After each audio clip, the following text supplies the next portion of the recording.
The entire history of starships, from ancient rockets to galactic empires to fall asleep to. Welcome, fellow dreamer, to a journey that spans millennia and reaches beyond the very edge of human imagination. Tonight, as you settle into comfort and let your mind drift toward peaceful sleep, we will travel together through the complete history of humanity's greatest achievement. Our conquest of the infinite void above. Picture this. In exactly 47 minutes and 32 seconds, a massive explosion will tear through the hull of humanity's first interstellar colony ship, the Endeavour.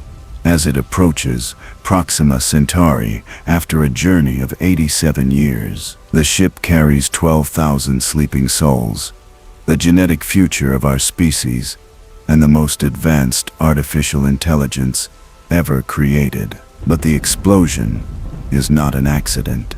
Someone, or something, has been waiting in the darkness between stars. The question that will haunt you through our journey tonight is simple. How did we get from throwing rocks at the sky to carrying our entire civilization across the galaxy, only to discover we were never alone? This story begins not with rockets or computers, but with something far more profound, the moment our ancestors first looked up at the night sky and felt an ache they could not name. It was the same feeling you might have experienced lying on your back in a field on a clear summer night, watching satellites trace their silent paths among ancient constellations. That profound longing, that sense of home being somehow insufficient, that whisper in the heart saying we belong among those distant lights.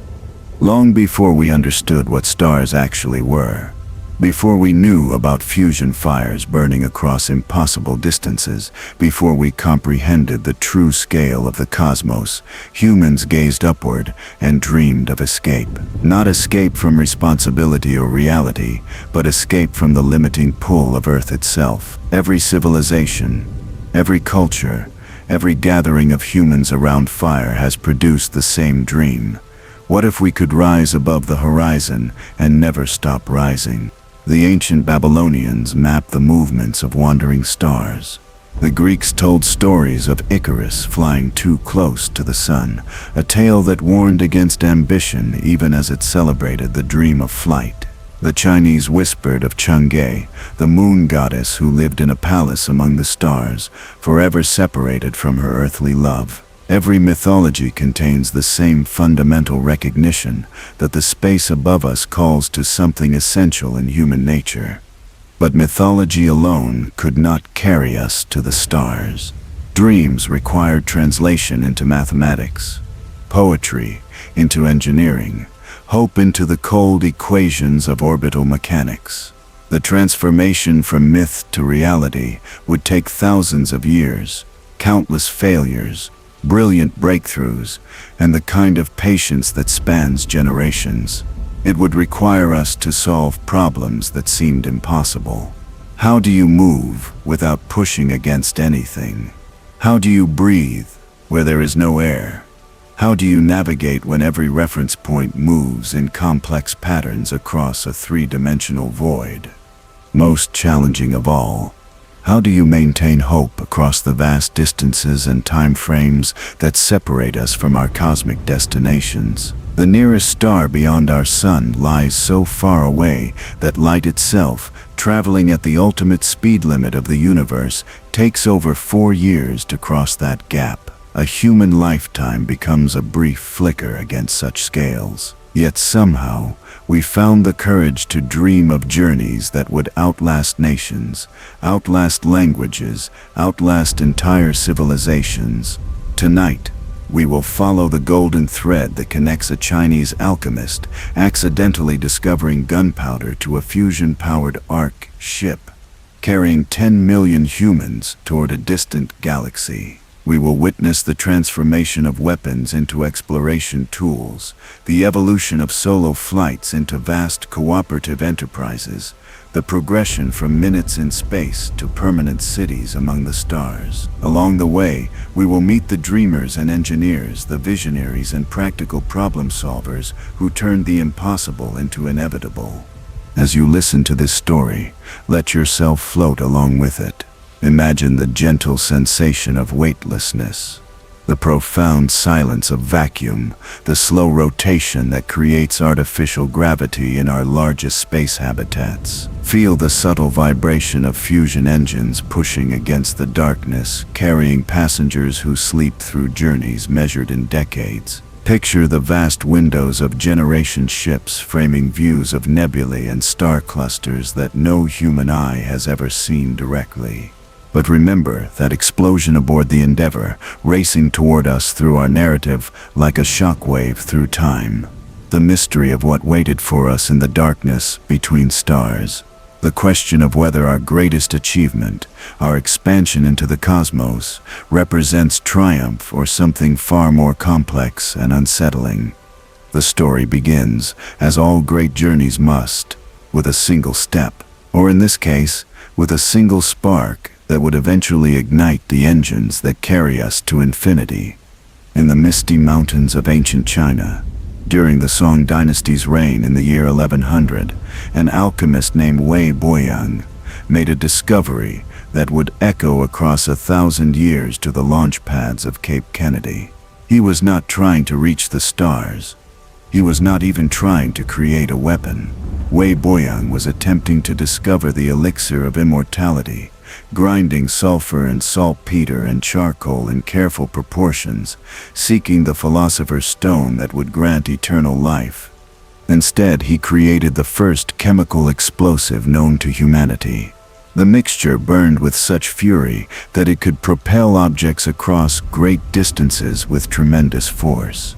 Within decades, Chinese engineers had learned to pack this black powder into bamboo tubes, creating the first rockets in human history. They called them fire arrows, and initially used them to terrify enemies with their screaming flight and explosive impact. But something magical happened when those early rockets climbed into the sky. For the first time in human history, we had created objects that could defy gravity through their own power, that could rise higher than birds could fly, that could touch the realm of clouds and storms previously reserved for gods and dragons. The Chinese rocket makers may not have realized it, but they had taken the first concrete step toward the stars. These primitive rockets carried no payload except destruction, flew no farther than a few hundred yards, and operated according to principles their creators barely understood. Yet they established the fundamental concept that would eventually carry humans to the moon: action and reaction, the idea that you could push against the products of your own creation to move through space. Every rocket that followed, from the massive Saturn V to the elegant Falcon Heavy, operates on exactly the same principle as those ancient bamboo tubes stuffed with black powder. The knowledge spread slowly across the world, carried by traders and conquerors, adapted and refined by different cultures for their own purposes. Arab engineers created more sophisticated versions. European armies discovered their battlefield effectiveness. But for nearly 800 years, rockets remained weapons, tools of war rather than exploration. The dream of reaching beyond Earth's atmosphere existed only in stories and speculation. The transformation began in Russia, in the mind of a man whose childhood was shaped by profound deafness, but whose imagination could hear the whisper of cosmic winds. Konstantin Tsiolkovsky was born in 1857 into a world where flight itself was still impossible, where the fastest way to travel remained the steam locomotive, where the idea of leaving Earth seemed as fantastical as magic. Yet this Russian schoolteacher, working in isolation with nothing but mathematics and boundless vision, laid the theoretical foundation for everything that would follow. Tsiolkovsky understood something that had escaped every previous generation, that reaching space was not a problem of building bigger guns or more powerful explosives, but a problem of engineering efficiency. In 1903, the same year the Wright brothers achieved their first powered flight, Tsiolkovsky published the rocket equation that still governs spacecraft design today. He calculated exactly how much fuel would be required to escape Earth's gravitational pull. He envisioned multi-stage rockets that would drop empty fuel tanks as they climbed. He described liquid-fueled engines that would burn far more efficiently than solid propellants. Most remarkably, Tsiolkovsky wrote detailed descriptions of space stations, permanent habitats where humans could live and work beyond the atmosphere. He imagined rotating cylinders that would create artificial gravity through centrifugal force. He described closed-loop life support systems that would recycle air and water indefinitely. He envisioned expeditions to the Moon and Mars, not as brief visits but as the establishment of permanent human presence throughout the solar system. All of this emerged from pure thought, mathematical analysis, and scientific intuition. Tsiolkovsky never built a rocket, never conducted an engine test, never saw any of his concepts proven in practice. He worked as a teacher in a small provincial town, largely ignored by the scientific establishment, communicating his ideas through self-published pamphlets that reached only a few dozen readers. Yet every major achievement in spaceflight can be traced back to principles he established in those obscure papers. Meanwhile, in Germany, a young Hermann Oberth was conducting his own theoretical explorations, unaware of Tsiolkovsky's work, but reaching many of the same conclusions through independent analysis. Oberth's mathematical proofs demonstrated that rocket-powered spaceflight was not just theoretically possible, but practically achievable with sufficient engineering effort. His book, The Rocket into Planetary Space, inspired a generation of German engineers who would eventually create the most powerful rockets the world had ever seen. But theory alone could not carry humans to the stars. The transformation from mathematical possibility to physical reality required someone willing to risk failure, explosion, and ridicule to prove that rockets could work reliably in the real world. That someone appeared in the unlikely form of Robert Goddard, a physics professor at Clark University in Massachusetts, whose neighbors complained about the strange explosions coming from his workshop. On March 16, 1926, in a snow-covered field in Auburn, Massachusetts, Goddard achieved something that linked him directly to Wei Boyang's ancient experiments. He successfully launched the world's first liquid-fueled rocket. The flight lasted only 2.5 seconds, reached an altitude of just 41 feet, and traveled a horizontal distance of 184 feet before crashing into a frozen cabbage patch. By any practical measure, it was an almost laughably modest achievement. Yet that tiny rocket, no larger than a person, and burning for less time than it takes to draw a deep breath, represented a breakthrough as significant as the first controlled fire or the invention of the wheel. Goddard had proven that liquid fuel could be burned in a controlled manner to produce sustained thrust. He had demonstrated that rockets could be steered and controlled during flight. Most importantly, he had shown that the theoretical principles developed by Tsiolkovsky and Oberth could be translated into working hardware. The media response was less than encouraging. The New York Times published an editorial mocking Goddard's claims about spaceflight, stating with confident scientific authority that rockets could not work in the vacuum of space because they would have nothing to push against. The editorial concluded that Goddard evidently lacked the basic scientific knowledge taught in high school physics classes. The newspaper would not publish a correction until July 1969, the day after Apollo 11 landed on the moon. But Goddard continued his work.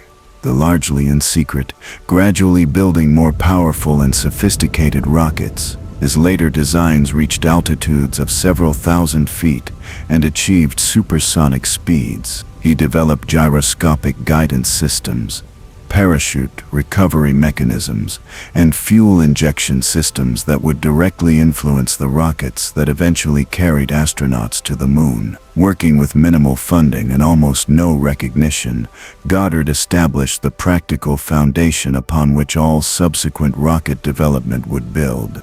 The irony was profound. While Goddard proved that spaceflight was possible, the path to the stars would initially be opened not by peaceful exploration, but by the demands of warfare. The same technology that could carry scientific instruments to the edge of space could also deliver explosives across continents. The rockets that would eventually take humans to the moon began as weapons designed to rain destruction on distant cities.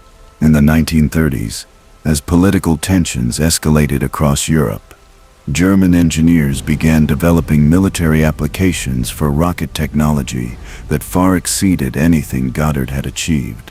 Led by a brilliant and morally complicated young engineer named Wernher von Braun, the German rocket program produced increasingly powerful designs, culminating in the V-2, a ballistic missile that could carry a 1-ton warhead across 200 miles and briefly touch the edge of space during its parabolic flight path. The V-2 represented humanity's first practical spacecraft, though its purpose was destruction rather than exploration.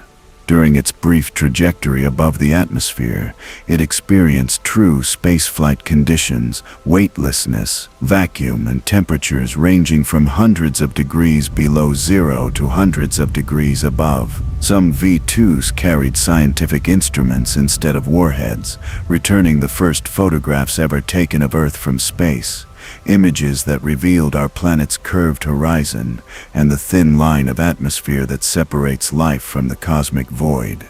But as we settle deeper into our cosmic journey tonight, as you feel the gentle pull of sleep beginning to match the gentle pull of gravity that holds our story together, remember that mysterious explosion awaiting us aboard the Endeavour. Remember that our journey from bamboo rockets to interstellar arks is also a journey toward a revelation that will challenge everything we think we know about our place in the universe. The question echoes across time. In reaching for the stars, what were we really reaching toward? And who, or what, has been watching us reach? The path to the stars was paved with moral compromises that would haunt humanity's greatest achievement. As dawn broke over the Peenemünde research facility on the Baltic coast in 1942, Wernher von Braun stood watching the successful test of his A-4 rocket, later renamed the V-2. The missile climbed higher than any human-made object had ever flown, briefly touching the edge of space itself before arcing back down to impact a target hundreds of miles away. In that moment, von Braun reportedly turned to his colleagues and said, "The rocket worked perfectly, except for landing on the wrong planet." He dreamed of Mars while building weapons for the Third Reich. The V-2 represented humanity's first functional spacecraft, though it carried death instead of discovery. Standing 46 feet tall and weighing 14 tons when fully fueled, it burned a mixture of liquid oxygen and ethyl alcohol, producing 56,000 pounds of thrust that could accelerate its warhead to over 3,500 miles per hour. During its brief journey above the atmosphere, the V-2 experienced true spaceflight conditions, the silence of vacuum, the cold of space, and the weightless arc of orbital mechanics. Some V-2s carried cameras instead of explosives, capturing the first photographs ever taken of Earth from space. These images revealed our planet as a curved blue marble suspended in infinite darkness, bordered by the impossibly thin line of atmosphere that separates all life from the cosmic void. They were humanity's first glimpse of home from the perspective we would later call the overview effect. That profound shift in consciousness that comes from seeing Earth as a single fragile system, floating in the vast emptiness between stars. But for every V2 that carried scientific instruments, dozens carried warheads that fell on London, Antwerp, and other Allied cities. The rocket that opened the space age was built by slave laborers in underground factories, constructed with the knowledge that each successful launch meant death for civilians hundreds of miles away. The same propulsion system that would eventually carry astronauts to the moon was first used to deliver terror from the sky. Von Braun himself embodied this moral complexity. A brilliant engineer whose childhood had been shaped by reading Hermann Oberth's theoretical works about spaceflight. He possessed genuine passion for space exploration that burned alongside his pragmatic willingness to serve whatever political system could fund his research. He joined the Nazi Party and the SS not from ideological conviction, but because those affiliations provided access to the resources needed for rocket development. When slave laborers died building his missiles, he knew about their suffering, but convinced himself that the greater goal of reaching space justified the immediate cost in human lives.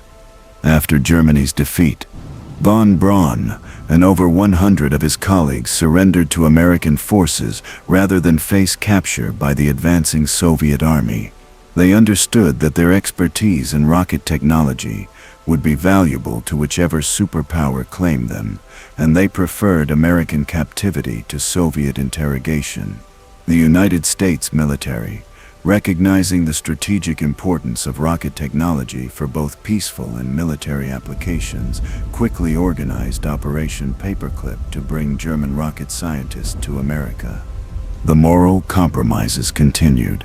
Von Braun and his team were quietly relocated to Huntsville, Alabama, where their Nazi affiliations were overlooked in exchange for their technical knowledge. They began developing rockets for the U.S. Army, initially creating improved versions of the V2 for research purposes, but gradually working toward more powerful designs that could serve as both space launch vehicles and intercontinental ballistic missiles. Meanwhile, the Soviet Union had captured its own collection of German rocket technology and personnel, though they proved less successful at recruiting the top talent that had chosen American surrender. Led by the secretive chief designer Sergei Korolev, whose identity would remain classified for decades, the Soviet rocket program began developing its own advanced systems based partly on German innovations, but increasingly driven by original Soviet engineering. The competition between these two programs would define the next phase of humanity's journey to the stars. Both sides understood that rocket technology represented the ultimate high ground in any future conflict. The ability to deliver nuclear weapons across intercontinental distances or to place reconnaissance satellites in orbit above enemy territory would determine global military balance for generations to come. Space exploration became inseparable from national security, peaceful discovery intertwined with preparations for nuclear warfare.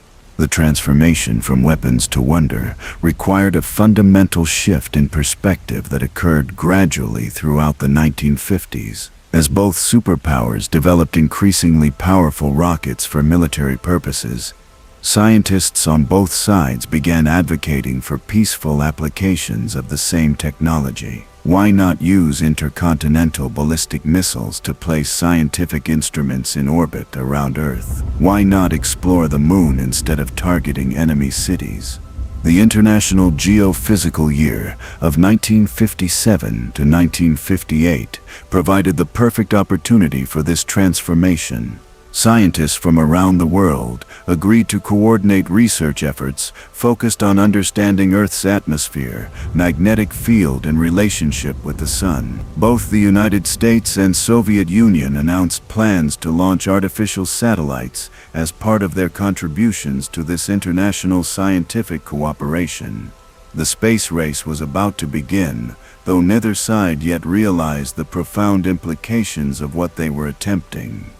The Soviet Union achieved the first breakthrough on October 4, 1957, when they successfully placed Sputnik 1 into orbit around Earth. The satellite itself was almost laughably simple, a polished aluminum sphere weighing 184 pounds and containing nothing more than radio transmitters, batteries, and temperature sensors. But its significance transcended its humble payload. For the first time in human history, we had placed an artificial object in permanent orbit around our planet, proving that space was not just accessible, but controllable. The radio signals from Sputnik could be detected by amateur radio operators around the world, creating a shared global experience as people everywhere listened to the steady beep, beep, beep emanating from humanity's first artificial moon. The sound was simultaneously exotic and peaceful, a technological lullaby broadcast from the edge of space that seemed to whisper of infinite possibilities waiting just beyond our atmosphere. But the American response revealed how thoroughly space exploration remained entangled with military competition. Rather than celebrating this achievement of human ingenuity, U.S. political and military leaders viewed Sputnik as a devastating demonstration of Soviet technological superiority. If the Russians could place a satellite in orbit, they could place a nuclear warhead anywhere on Earth. The same rocket that launched Sputnik could deliver destruction to American cities faster than any defense system could respond. The pressure to respond quickly led to several highly publicized American failures. The Vanguard rocket, hastily prepared to launch America's first satellite, exploded spectacularly on the launch pad in December 1957, earning the humiliating nickname Kaputnik in newspaper headlines around the world. The explosion was broadcast live on television, ensuring that America's technological embarrassment reached the largest possible audience. Success finally came on January 31st, 1958, when von Braun's team successfully launched Explorer 1 using a Jupiter C rocket derived from their German V2 experience. The satellite weighed only 31 pounds, but carried scientific instruments that immediately made an important discovery: the existence of radiation belts surrounding Earth, later named the Van Allen belts after the scientist who designed the detection equipment. The peaceful exploration of space was beginning to produce genuine scientific knowledge about our cosmic environment. But both superpowers understood that satellites were only the beginning. The ultimate demonstration of technological supremacy would be placing a human being in space and returning them safely to Earth. The engineering challenges were staggering: how to protect a person from the vacuum and radiation of space, how to provide life support during orbital flight, how to control a spacecraft's trajectory with sufficient precision for safe return, how to slow a capsule from orbital velocity without incinerating its passenger during atmospheric re-entry. Both sides began intensive programs to solve these problems, selecting and training the first astronauts and cosmonauts from their military test pilot programs. These individuals would become humanity's first ambassadors to space, the first members of our species to directly experience the profound perspective shift that comes from seeing Earth from orbit. Yet as you drift deeper into this cosmic narrative, as the gentle rhythm of technological progress carries you toward the peaceful embrace of sleep, remember that explosion racing toward us through time aboard the interstellar vessel, Endeavour. Remember that our expansion into space, born from weapons and competition, may have attracted attention from intelligences that had been watching our world long before we learned to escape its gravitational embrace. The question that echoes through the vacuum: in reaching for the stars, what were we really reaching toward? And what had been waiting for us to develop the capability to finally leave home? On April 12, 1961, at precisely 9:07 Moscow time, Senior Lieutenant Yuri Alexeyevich Gagarin spoke the words that transformed him from Soviet pilot into cosmic pioneer. Poyakali. Let's go.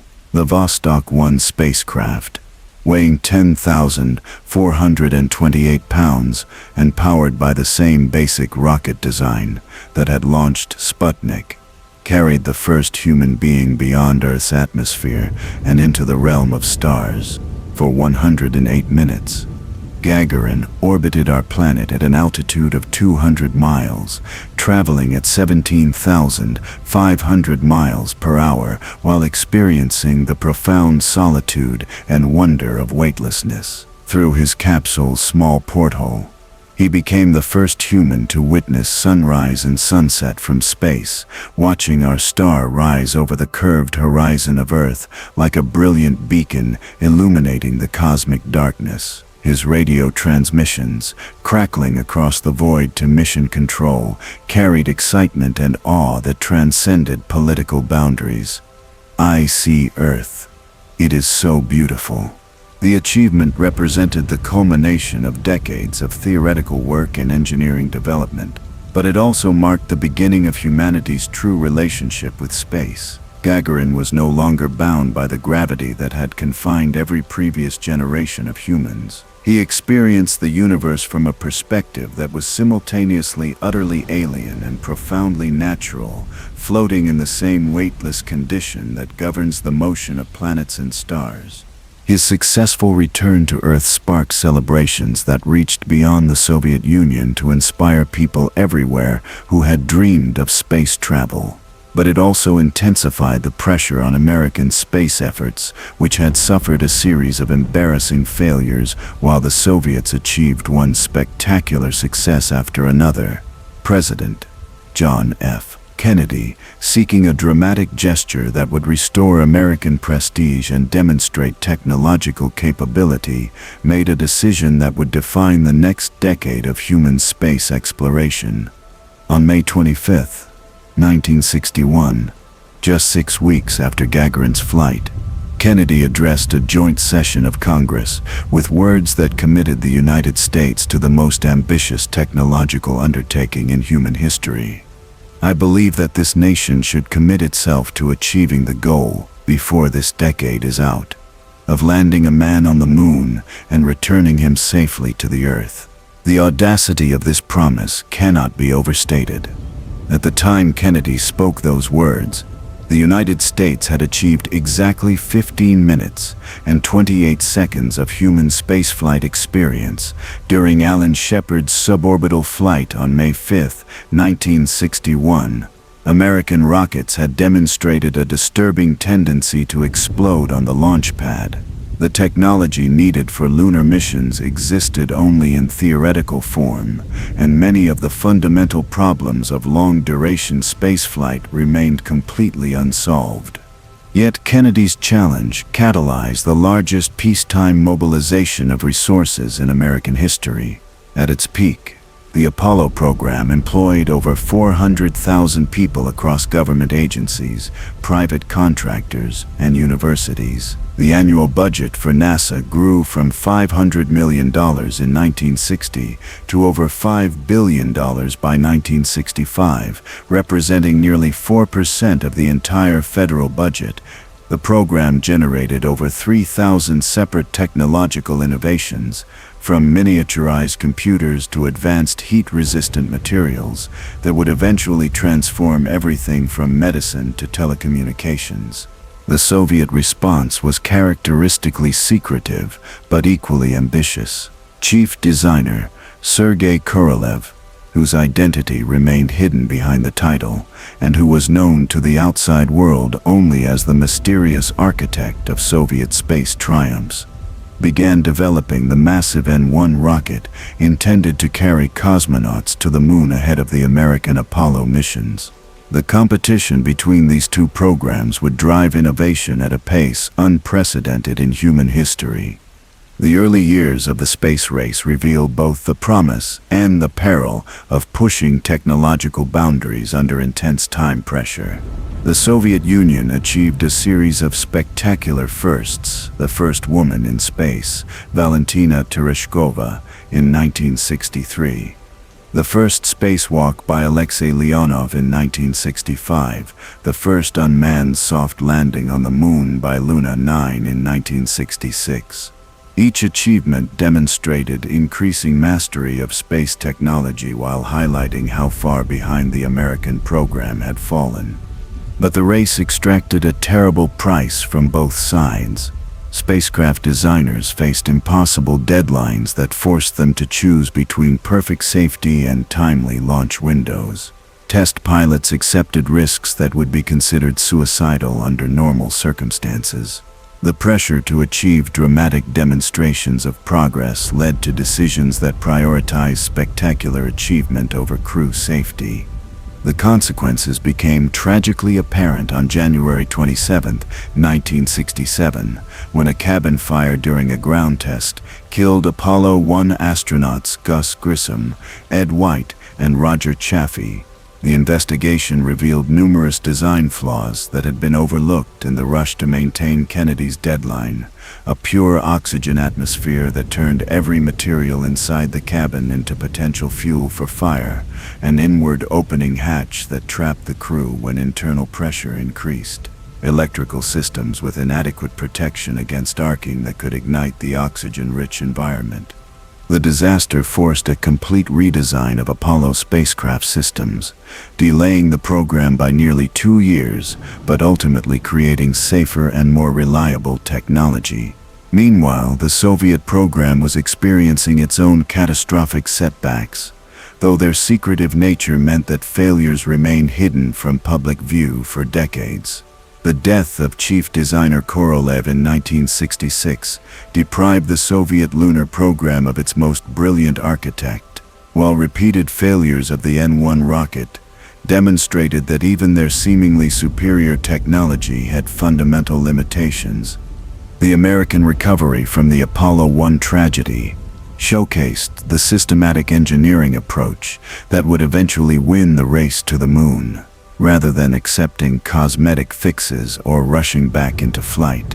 NASA implemented comprehensive safety reviews that examined every component and procedure. They redesigned the spacecraft cabin to use a mixture of nitrogen and soxygen instead of pure oxygen, created an outward opening hatch that could be operated in seconds, and installed improved fire suppression systems throughout the vehicle. When Apollo flights resumed in October 1968, with the successful Earth orbital mission of Apollo 7, the program proceeded with methodical precision toward its ultimate goal. Apollo 8 carried astronauts to the moon for the first time in December 1968, though they remained in lunar orbit rather than attempting a landing. The mission provided humanity with another profound shift in perspective as the crew broadcast live television images of Earth rising over the lunar horizon, a blue and white marble suspended in the infinite blackness of space. The image of Earthrise, photographed during Apollo 8's lunar orbit, became one of the most influential photographs in human history. For the first time, we could see our entire planet as a single system, a delicate oasis of life floating in the cosmic void, with no borders visible from space, no evidence of the political divisions that seem so important from the surface. The photograph sparked the environmental movement and contributed to a growing awareness of Earth as a fragile ecosystem that required careful protection. Apollo 9 tested the lunar landing system in Earth orbit, proving that the complex docking and undocking procedures required for moon missions could be performed reliably. Apollo 10 served as a full dress rehearsal, carrying astronauts to within 50,000 feet of the lunar surface before returning to Earth. Each mission built upon the knowledge gained from previous flights, creating a systematic progression toward the ultimate goal that Kennedy had established 8 years earlier.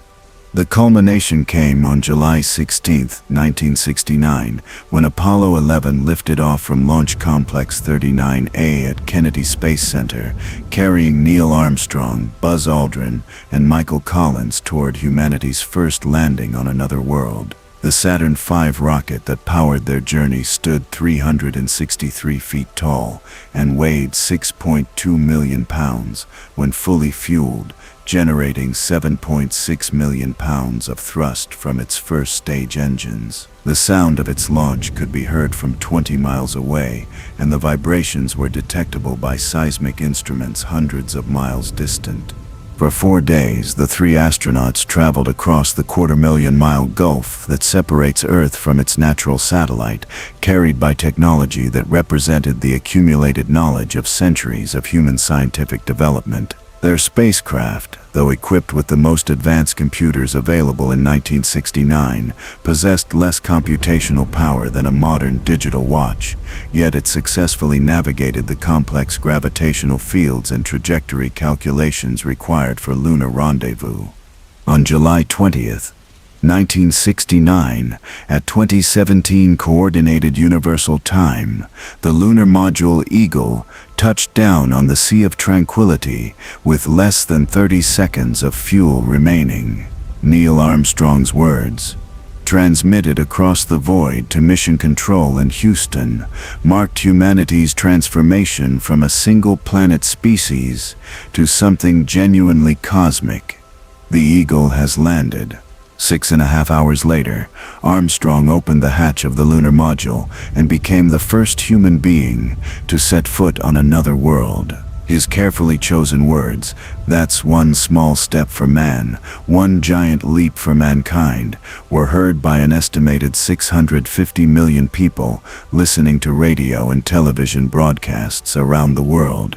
For 21 hours and 36 minutes, 2 human beings walked, worked, and slept on the surface of the moon, while their colleague maintained orbit overhead, ensuring their safe return to Earth.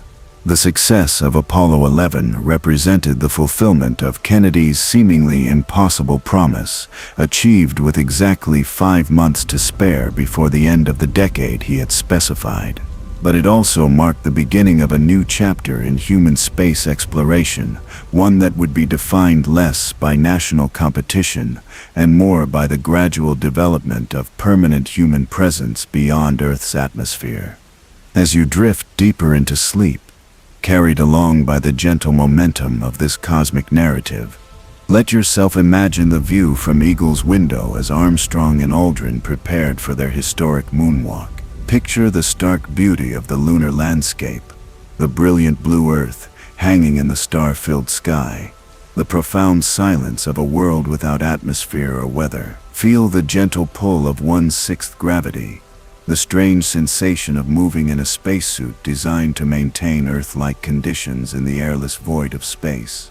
But remember that mysterious explosion approaching us through time, racing toward the interstellar colony ship Endeavour as it nears its destination among alien stars. Remember that our greatest triumph, our expansion beyond Earth, may have been observed by intelligences that understood the significance of those first tentative steps into space long before we did. The question echoes across the centuries. When we reach for the moon, were we reaching toward our destiny among the stars, or were we announcing our presence to something that had been waiting for us to demonstrate our readiness to join a larger cosmic community? The moon landing captured humanity's imagination, but it was the space stations that truly began our transformation into a spacefaring species. While Apollo represented a brief sprint to another world, the orbital laboratories that followed would establish our first permanent foothold beyond Earth's atmosphere, creating environments where humans could live and work for months at a time, while learning to adapt to the profound strangeness of life without gravity. The first of these orbital outposts emerged from the Soviet Union's methodical approach to space exploration. While America focused its resources on the spectacular goal of lunar landing, the Soviets quietly developed expertise in long-duration spaceflight that would prove far more valuable for humanity's long-term expansion into space. On April 19, 1971, they launched Salyut 1, the world's first space station, a 42-foot-long cylindrical laboratory that weighed 18.9 tons and offered approximately 3,500 cubic feet of pressurized living and working space. Salyut 1 represented a philosophical shift from the brief expeditions that had characterized early spaceflight toward the establishment of genuine human habitation beyond Earth. Unlike spacecraft designed for specific missions with predetermined durations, the station was intended to host multiple crews over extended periods, serving as a platform for scientific research, Earth observation, and the development of technologies needed for even more ambitious future missions to Mars and beyond. The early inhabitants of these orbital homes faced challenges that no human had ever encountered. How do you sleep when there is no up or down, when your body floats freely in 3 dimensions and every surface can serve as floor, wall, or ceiling? How do you eat when liquids form floating spheres that can drift into sensitive equipment or be accidentally inhaled? How do you maintain physical fitness when your muscles and bones no longer fight against gravity's constant pull? The solutions that emerged through trial and error would establish the basic patterns of space habitation that continue to this day. Sleeping bags were attached to walls to provide psychological reference points and prevent astronauts from floating into equipment during rest periods. Food was carefully prepared to minimize loose particles that might contaminate the air supply or damage delicate instruments. Exercise equipment was designed to provide resistance training that could partially compensate for the muscle atrophy and bone loss caused by weightlessness. But the most profound adaptations were psychological rather than physical. Space station crews discovered that Earth, viewed from orbit, appears as a single unified system without the political boundaries that seem so important from the surface. The thin blue line of atmosphere that protects all life becomes visible as an impossibly delicate barrier separating the warmth and color of our world from the cold vacuum of space. Day and night cycles occur every 90 minutes, creating 16 sunrises and sunsets during each 24-hour period, a rhythm that required completely new approaches to circadian biology and sleep management. The American response to Soviet space station success came in the form of Skylab, a massive orbital workshop created by converting the 3rd stage of a Saturn V rocket into the largest pressurized volume ever placed in space. Launched on May 14, 1973, Skylab offered 12,600 cubic feet of working space, nearly 4 times the volume of Salyut 1, and was equipped with sophisticated scientific instruments for astronomy, Earth observation, and materials science research.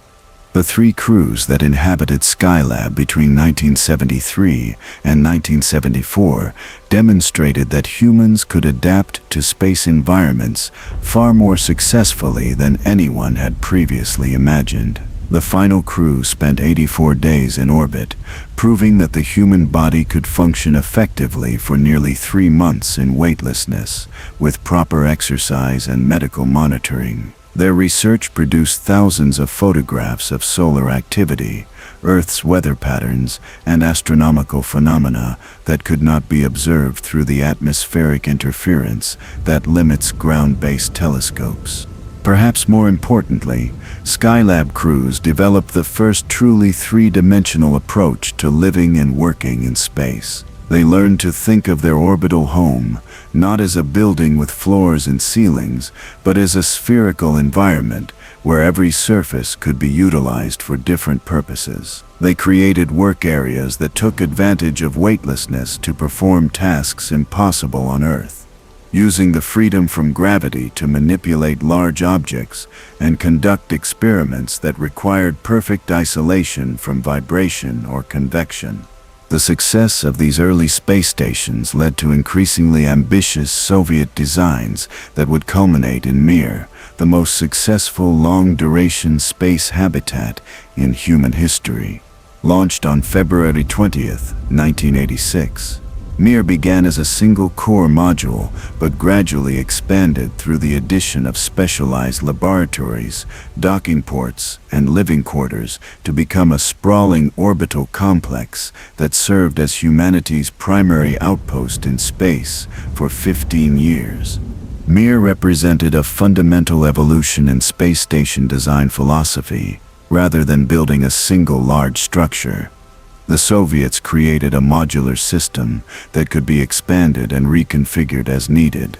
New modules were launched separately and attached to the growing station using robotic docking systems that allowed for precise alignment and connection without requiring spacewalks or complex manual procedures. By the time of its completion, Mir consisted of 6 major modules with a total pressurized volume of 13,000 cubic feet and a mass of 130 tons. The international cooperation that developed around Mir operations foreshadowed the partnerships that would define humanity's next phase of space exploration. Beginning in 1995, American astronauts began flying long-duration missions aboard Mir as part of the Shuttle Mir program, sharing living and working space with Russian cosmonauts in an orbital environment that transcended the political tensions still present on Earth's surface. These joint missions demonstrated that space exploration could serve as a bridge between nations, creating shared experiences and common goals that helped overcome ideological differences. The astronauts and cosmonauts who called Mir home for months at a time developed a unique culture that blended practical adaptation to space conditions with deeply human responses to the isolation and wonder of orbital life. They created informal traditions around mealtimes when crew members would gather in the base block to share food and conversation while watching Earth pass by through the station's windows. They celebrated holidays and birthdays with decorations and special meals that helped maintain psychological connection to the terrestrial world they could see rotating beneath them. But they also experienced profound shifts in perspective that would influence their worldview for the rest of their lives. Watching thunderstorms from above, seeing the aurora dancing in the upper atmosphere, observing the delicate tracery of city lights that reveals human civilization's presence on the night side of Earth, created what researchers term the overview effect. A cognitive and emotional transformation that emphasizes the unity and fragility of our planetary home. The technological lessons learned from Mir operations directly influenced the design of humanity's most ambitious space station project, the International Space Station, which began construction in 1998 and represents the largest international cooperative venture in human history. Unlike previous stations that were built and operated by single nations, the ISS involves partnership between the United States, Russia, Europe, Japan, and Canada, with each contributing specialized modules, equipment, and expertise to create an orbital laboratory that transcends any individual nation's capabilities. The ISS extends the modular design philosophy pioneered by Mir to create a structure that is continuously reconfigured and upgraded as new modules arrive and old systems are replaced. The station's solar arrays generate enough electricity to power a small town, while its life support systems recycle air and water with efficiency that approaches closed-loop operation. The crew of 6 astronauts and cosmonauts, who maintain permanent residence aboard the ISS, conduct hundreds of scientific experiments while serving as test subjects for research into the long-term effects of space habitation on human physiology and psychology.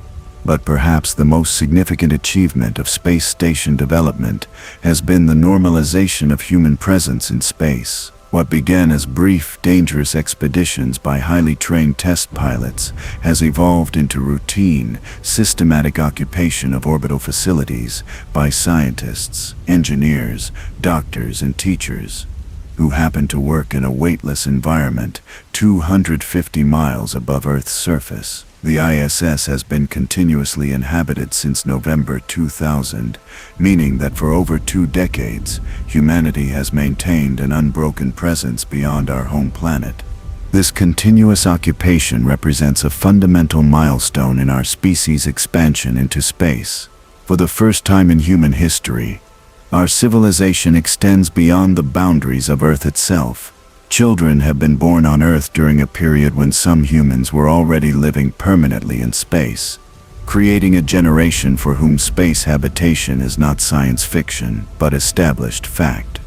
The psychological and cultural implications of this achievement extend far beyond the technical accomplishments of life support systems and orbital mechanics. Space stations have created environments where humans can experience the cosmos directly, not as visitors or explorers, but as residents of space itself. The crew members who spend months aboard these orbital outposts develop intimate familiarity with the rhythms of space life. The subtle variations in Earth's appearance as it cycles through seasons, the patterns of weather and aurora that are invisible from the surface but clearly visible from orbit.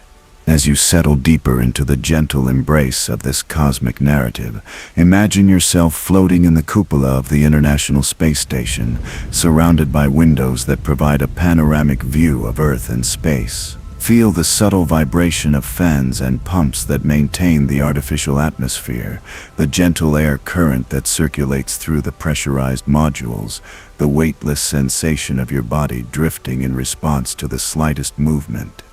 Picture the Earth turning slowly beneath you, its surface marked by the swirling patterns of clouds and weather, the sharp line between day and night creeping across continents and oceans. Watch the sun rise over the curve of the horizon, illuminating the thin blue atmosphere that protects all life, while stars shine steadily in the black sky above, unfiltered by atmospheric interference.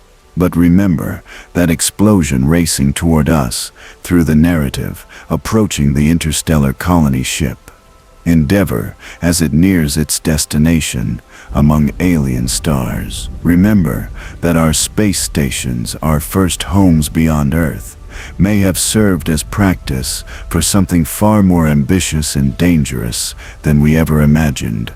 The question echoes through the rotating corridors of our orbital outposts. In learning to live among the stars, were we preparing for the greatest journey in human history, or were we being prepared by forces that understood our destiny better than we did ourselves? The space shuttle represented humanity's first attempt to make space travel routine, to transform the extraordinary into the everyday through engineering, elegance, and operational efficiency.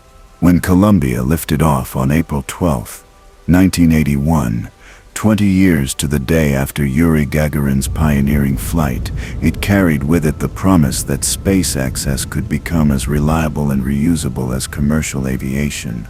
The shuttle looked like a spacecraft from science fiction, a sleek white orbiter mounted on a rust-colored external tank and flanked by two powerful solid rocket boosters, but it operated according to principles as practical as any delivery truck. The concept emerged from NASA's recognition that disposable rockets, no matter how reliable, could never provide the frequent and economical access to space that ambitious space station construction and satellite deployment would require. Each Saturn V rocket, despite its magnificent capabilities, was destroyed during its single use, making every launch an expensive custom operation rather than a systematic transportation service. The shuttle was designed to change this fundamental equation by creating a spacecraft that could land like an airplane, be refurbished and refueled, and fly again within weeks of its return from orbit.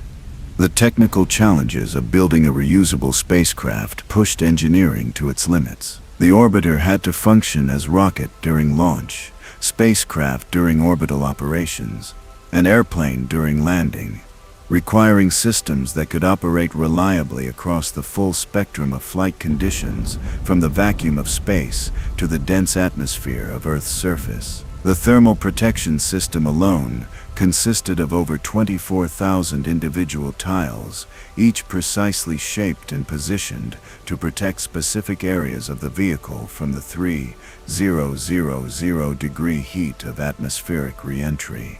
The main engines represented perhaps the most sophisticated rocket technology ever developed, burning liquid hydrogen and liquid oxygen at pressures and temperatures that pushed materials science to its absolute limits. These engines were designed to be reused dozens of times, requiring precise manufacturing tolerances and maintenance procedures that treated each component as a precision instrument rather than expendable hardware. The result was propulsion systems that delivered performance approaching theoretical maximum efficiency while maintaining the reliability needed for human spaceflight. The first shuttle mission lasted only 2 days and served primarily as a demonstration that the revolutionary design could actually work in practice. Commander John Young and pilot Robert Crippen tested the orbiter's systems, deployed and retrieved a satellite, and proved that a spacecraft launched vertically like a rocket could indeed land horizontally like an airplane. Their successful return to Edwards Air Force Base marked the beginning of an era that would see 135 shuttle missions over 30 years, carrying more than 350 astronauts into orbit and fundamentally changing humanity's relationship with space. The shuttle's cargo bay, 60 feet long and 15 feet wide, could carry up to 50,000 pounds of payload into low Earth orbit, making it possible to deploy satellites too large for conventional rockets or to transport the massive components needed for space station construction. The robotic arm, officially known as the Canadarm, but affectionately called the mechanical hand by astronauts, could manipulate objects weighing several tons with precision, measured in inches, enabling assembly operations in space that would have been impossible without the shuttle's unique capabilities. But the shuttle's most significant contribution was the normalization of human space operations. Previous spacecraft had been cramped capsules designed for specific missions with predetermined objectives. The shuttle provided a spacious shirt-sleeve environment where astronauts could work for up to 2 weeks at a time, conducting experiments, deploying satellites, and performing maintenance tasks that required human judgment and adaptability. Mission specialists included not just test pilots but scientists, engineers, teachers, and doctors who brought diverse expertise to orbital operations. The Hubble Space Telescope deployment and subsequent servicing missions demonstrated the shuttle's unique value proposition. Launched in April 1990, Hubble initially suffered from a mirror defect that severely compromised its imaging capabilities, a flaw that would have rendered the entire billion-dollar project useless, if not for the shuttle's ability to carry astronauts to the telescope for precision repair work. The first servicing mission in December 1993 required 5 complex spacewalks to install corrective optics and replace faulty components, transforming Hubble from an expensive failure into humanity's greatest window on the universe. The psychological impact of shuttle operations extended far beyond their technical achievements. Unlike previous space missions that were brief expeditions to specific destinations, shuttle flights created a sense of routine human activity in space. Astronauts conducted live television broadcasts from orbit, performed experiments designed by students, and demonstrated how everyday activities like eating, sleeping, and working could be adapted to weightless conditions. Space began to seem less like an alien environment and more like a new frontier that humans could inhabit and explore with increasing confidence. The international cooperation fostered by shuttle missions laid the groundwork for the partnerships that would define humanity's next phase of space exploration. The shuttle carried astronauts from dozens of countries into orbit, creating shared experiences that transcended political boundaries and cultural differences. Joint missions with Soviet and later Russian spacecraft demonstrated that space exploration could serve as a bridge between nations, providing common goals and shared challenges that helped overcome ideological divisions. But the shuttle program also revealed the inherent dangers of making space travel appear routine. The complexity of shuttle systems, while enabling unprecedented operational flexibility, also created multiple potential failure modes that were difficult to predict or prevent through conventional testing. The vehicle required perfect performance from thousands of individual components during each mission, and the consequences of any significant failure could be catastrophic for the crew. This reality became tragically apparent on January 28, 1986, when Challenger exploded 73 seconds after launch, killing all 7 crew members, including Krista McAuliffe, who would have been the first teacher in space. The investigation revealed that cold weather had compromised the sealing rings in one of the solid rocket boosters, allowing hot gases to escape, and ultimately leading to the destruction of the external tank and loss of the vehicle. The disaster forced a fundamental reassessment of shuttle safety procedures and operational philosophy. The 32-month suspension of shuttle operations that followed the Challenger accident included comprehensive redesign of the solid rocket boosters, implementation of crew escape systems, and establishment of more rigorous decision-making processes for launch operations. When shuttle flights resumed with Discovery's mission in September 1988, the program operated with heightened awareness of the risks inherent in spaceflight and renewed commitment to crew safety over schedule pressure. The lessons learned from Challenger led to some of the shuttle program's greatest achievements. The construction of the International Space Station required 37 shuttle missions over more than a decade, each carrying specialized modules, supplies, and crew members to the growing orbital outpost. These missions demonstrated the shuttle's unique capability to serve as both construction vehicle and supply truck, hauling massive components into orbit while providing the crew accommodations and robotic systems needed for precise assembly work. The shuttle's scientific contributions extended across multiple disciplines, from astronomy and earth science to materials research and biological studies. The Space Lab module, carried in the cargo bay on 22 separate missions, provided laboratory facilities that enabled hundreds of experiments in the microgravity environment of orbit. These investigations produced insights into crystal growth, protein formation, fluid behavior, and combustion processes that could not be replicated in Earth-based laboratories.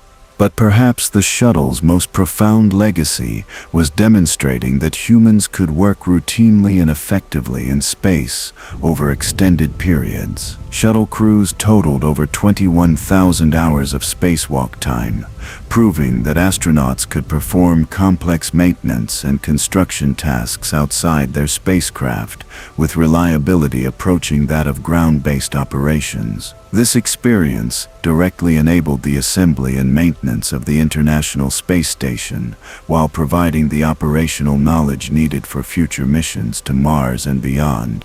The shuttle program concluded on July 21, 2011, when Atlantis touched down at Kennedy Space Center after completing the final supply mission to the International Space Station. The decision to retire the shuttle reflected both budget constraints and recognition that the aging vehicles could not economically support the frequency of operations needed for ambitious future space exploration goals. But the knowledge gained from 135 missions and over 500 million miles of space travel provided the foundation for next-generation spacecraft designs that would carry forward the shuttle's legacy of reliable, reusable space transportation. As you drift deeper into the gentle rhythm of this cosmic narrative, imagine yourself floating in the shuttle's crew compartment during a mission to the International Space Station. Feel the spacious environment that allowed astronauts to move freely between the flight deck and mid-deck areas, the subtle vibration of fans and life support systems maintaining Earth-like conditions in the vacuum of space. Picture the view through the shuttle's windows as Earth rotates slowly beneath you, its surface marked by the intricate patterns of weather and human civilization. Visualize the precise ballet of orbital docking procedures. As the shuttle approaches the space station with movements measured in inches per second, two massive spacecraft performing an intricate dance of approach and connection that requires perfect coordination between human pilots and automated systems. Feel the gentle vibration as docking latches engage, creating a physical bridge between two artificial worlds floating in the cosmic void. But remember, that explosion racing toward us through time, approaching the interstellar colony ship, Endeavour, as it nears its destination among alien stars. Remember that our mastery of space transportation, our ability to make the extraordinary routine, may have been observed and evaluated by intelligences that understood the true significance of our technological achievements long before we recognized them ourselves. The question echoes through the shuttle's cargo bay. In creating reliable transportation to orbit, were we building the foundation for humanity's expansion to the stars, or were we developing the capabilities needed for something far more significant than routine space operations? The transformation of space exploration from government monopoly to commercial enterprise began not in corporate boardrooms or congressional hearing rooms, but in the imagination of entrepreneurs who looked at the aging space shuttle program and saw opportunity where others saw only increasing costs and diminishing capabilities. By the early 2000s, it had become clear that government-operated space transportation systems, no matter how sophisticated, could not provide the frequent and economical access to orbit that expanding space activities would require. The catalyst for change emerged from an unexpected source. A South African entrepreneur who had made his fortune in internet commerce and electric vehicles, but whose childhood dreams had been shaped by science fiction stories of humanity's expansion to the stars. Elon Musk founded Space Exploration Technologies Corporation, known as SpaceX, in 2002, with the explicitly stated goal of making human life multiplanetary, beginning with the establishment of sustainable settlements on Mars. The audacity of this vision was matched only by the practical challenges it faced. Rocket technology had been dominated by government agencies and established aerospace contractors for over half a century, creating an industry culture that prioritized reliability over cost-effectiveness and operated according to bureaucratic procedures that made rapid innovation nearly impossible. The idea that a startup company with no previous rocket experience could compete with organizations like Boeing, Lockheed Martin, and the Russian Space Agency seemed wildly unrealistic to most industry observers. But Musk and his team at SpaceX approached rocket development with the same disruptive methodology that had revolutionized other technology sectors. Instead of accepting existing cost structures and performance limitations as inevitable, they questioned fundamental assumptions about how rockets should be designed, manufactured, and operated. Why did rocket engines cost millions of dollars when automotive engines with similar complexity could be mass-produced for thousands? Why were rockets discarded after single use when airplanes were routinely operated for decades? Why did launch preparations require months when similar vehicles could be turned around in hours? The answers to these questions led SpaceX to revolutionary design choices that established new paradigms for space transportation. The Falcon 1 rocket, first launched in 2006, incorporated low-cost materials and manufacturing techniques borrowed from other industries. The Merlin engines that powered SpaceX vehicles used simpler designs and fewer parts than conventional rocket engines, reducing both production costs and potential failure modes. Most importantly, the company designed their systems from the beginning with reusability as a primary objective rather than an afterthought. The early years of SpaceX operations were marked by spectacular failures that would have discouraged less determined entrepreneurs. The first 3 Falcon 1 launches ended in explosions, consuming most of the company's initial funding and bringing SpaceX to the edge of bankruptcy. The 4th launch, in September 2008, finally achieved orbit and demonstrated that unconventional approaches to rocket design could produce functional results. This success led to a NASA contract for cargo delivery to the International Space Station, providing the financial stability needed for continued development. The breakthrough that transformed SpaceX from promising startup to industry leader came with the development of reusable rocket technology.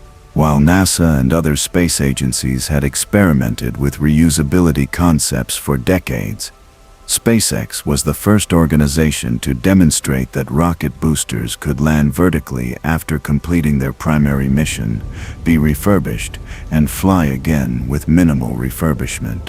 The first successful booster landing, achieved in December 2015, marked a historic milestone comparable to the first airplane flight or satellite launch.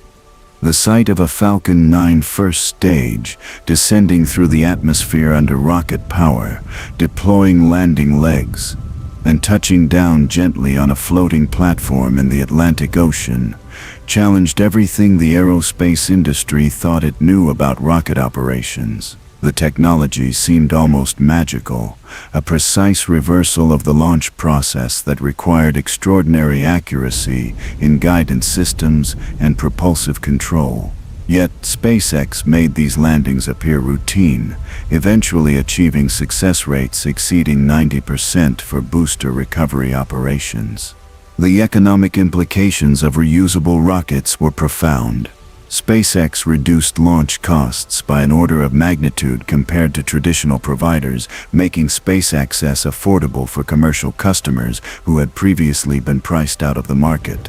Satellite constellations that would have been economically impossible with conventional launch costs became viable business propositions when transportation expenses dropped from hundreds of millions to tens of millions of dollars per mission. This cost reduction triggered a renaissance in space entrepreneurship that extended far beyond launch services. Companies began developing commercial space stations to replace the aging International Space Station, space-based manufacturing facilities to take advantage of microgravity conditions, asteroid mining ventures to harvest resources from near-Earth objects, and space tourism services to carry paying passengers into orbit. The democratization of space access created new industries and business models that had been purely theoretical just decades earlier. The success of SpaceX inspired a new generation of aerospace entrepreneurs who brought fresh perspectives to space technology development. Blue Origin, founded by Amazon's Jeff Bezos, pursued a more gradual approach to reusable rocket development while focusing on space tourism and lunar exploration capabilities. Virgin Galactic developed suborbital spacecraft designed to carry paying passengers to the edge of space for brief experiences of weightlessness and Earth views from above the atmosphere. Rocket Lab created small satellite launchers optimized for the growing market in miniaturized spacecraft. Each of these companies brought innovations that collectively transformed the space industry's approach to vehicle design and operations. Advanced manufacturing techniques, including 3D printing of rocket components, enabled rapid prototyping and customization that would have been impossible with traditional aerospace manufacturing methods. Computer-controlled flight systems replaced human pilots for many operations, improving safety while reducing training requirements and operational complexity. The proliferation of commercial space capabilities created opportunities for international cooperation that transcended traditional government-to-government relationships. Private companies could negotiate directly with foreign customers, creating business partnerships that bypassed political tensions and bureaucratic barriers. Commercial satellite constellations provided global communication services that connected remote regions to the internet for the first time, while Earth observation satellites delivered data that helped address climate change, agricultural optimization, and disaster response. But perhaps the most significant impact of the commercial space revolution was the cultural shift it represented in humanity's relationship with space exploration.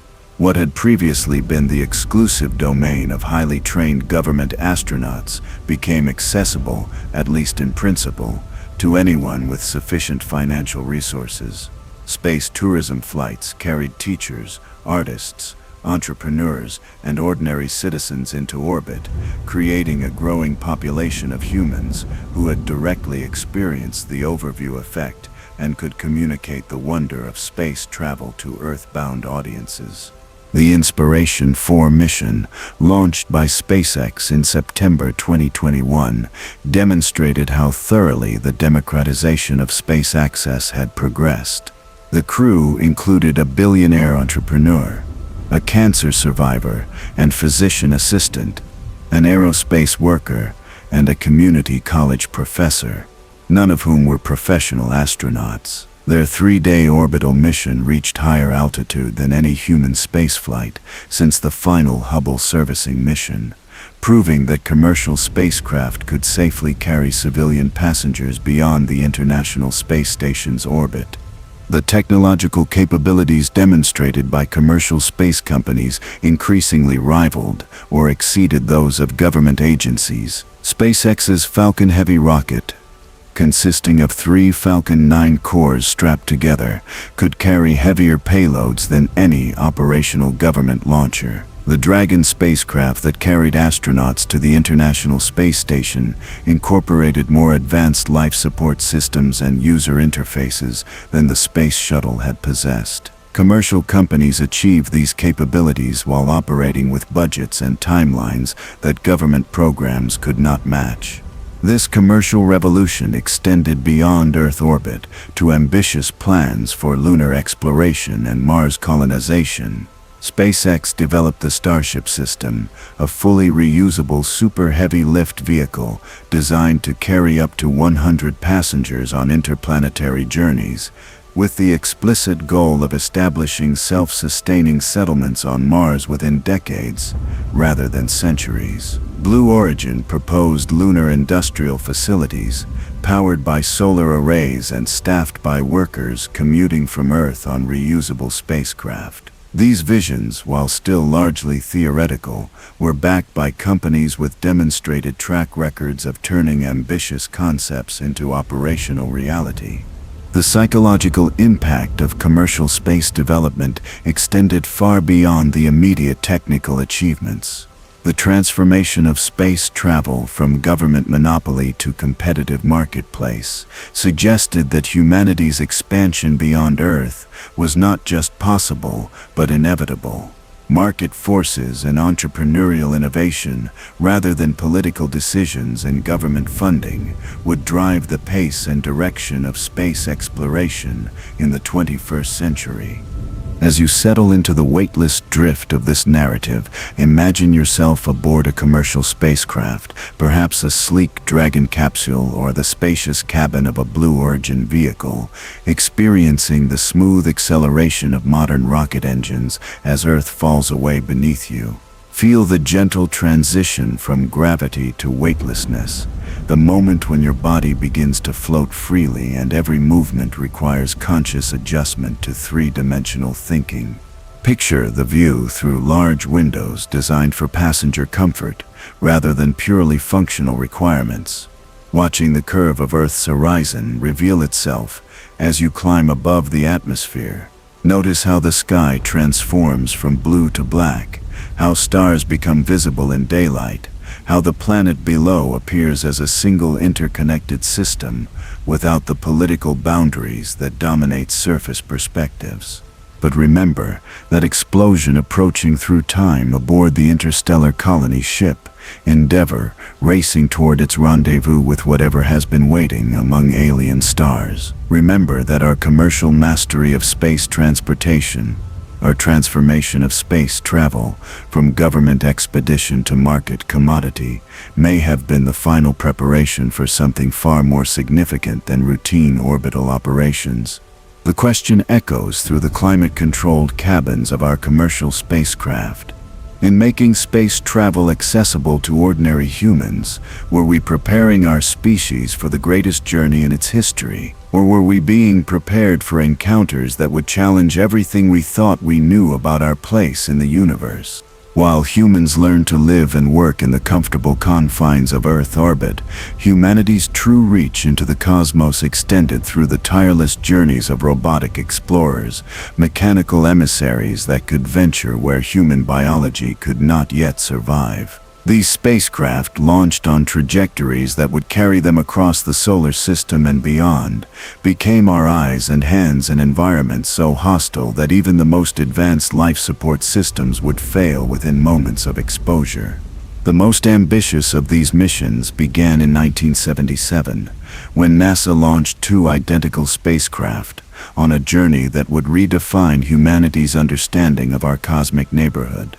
Voyager 1 and Voyager 2 were designed to take advantage of a rare alignment of the outer planets that occurs only once every 175 years, using the gravitational fields of Jupiter and Saturn to accelerate toward encounters with Uranus and Neptune. What began as a 4-year mission to explore the gas giants became a decades-long odyssey that would carry our technology into interstellar space for the first time in human history. Each Voyager spacecraft carried a golden record, a 12-inch copper disc plated with gold and containing sounds and images selected to represent the diversity of life and culture on Earth. The contents included greetings in 55 languages, musical selections ranging from Bach to Chuck Berry, natural sounds like ocean waves and bird songs, and 115 images depicting everything from mathematical diagrams to photographs of human anatomy. The records were accompanied by instructions for playback, engraved in symbols that scientists hoped might be comprehensible to any technologically advanced civilization that might encounter the spacecraft in the distant future. The inclusion of these records reflected a profound shift in how humanity understood its relationship with the cosmos. For the first time, we were deliberately sending messages beyond our solar system, acknowledging the possibility that intelligence might exist elsewhere in the universe, and that contact between civilizations separated by vast distances might someday be possible. The Golden Records transformed Voyager from purely scientific missions into cultural statements about who we are and what we hope to communicate to the cosmos at large. The scientific discoveries made by the Voyager spacecraft exceeded even the most optimistic expectations of their designers. Jupiter revealed itself as a miniature solar system with dozens of moons, some of which showed evidence of geological activity and possible subsurface oceans. Saturn's rings proved to be far more complex than ground-based observations had suggested, consisting of thousands of individual ringlets shepherded by small moons and shaped by gravitational resonances. Uranus rotated on its side with a magnetic field tilted 60 degrees from its rotational axis, while Neptune harbored winds exceeding 1,200 miles per hour, despite receiving only 1% of the sunlight that reaches Earth. But perhaps the most profound discovery was the sheer diversity and dynamism of worlds that had previously been considered cold, dead, and geologically inactive. Io, Jupiter's innermost large moon, proved to be the most volcanically active body in the solar system, with sulfur eruptions shooting hundreds of miles above its surface. Europa showed evidence of a global ocean beneath its icy crust, maintained in liquid form by the gravitational flexing caused by Jupiter's immense tidal forces. Titan, Saturn's largest moon, possessed a thick atmosphere and surface lakes filled with liquid methane and ethane, creating weather patterns and seasonal changes on a world nearly 1 billion miles from the Sun. These discoveries revolutionized our understanding of where life might exist in the universe. Instead of focusing exclusively on planets within the narrow habitable zone around their parent stars, scientists began to recognize that tidal heating and other energy sources could maintain liquid water and complex chemistry in environments previously considered hostile to biology. The concept of habitable zones expanded from thin shells around stars to include the moons of gas giant planets throughout the cosmos. While Voyager explored the outer solar system, other robotic missions focused on our nearest planetary neighbor, Mars, a world that had captured human imagination for centuries, but remained largely mysterious until spacecraft began systematic exploration. The Viking missions of 1976 achieved the first successful American landings on the Martian surface, deploying sophisticated laboratories that analyzed soil samples, monitored weather patterns, and searched for signs of microbial life in the alien environment. The results were both fascinating and frustrating.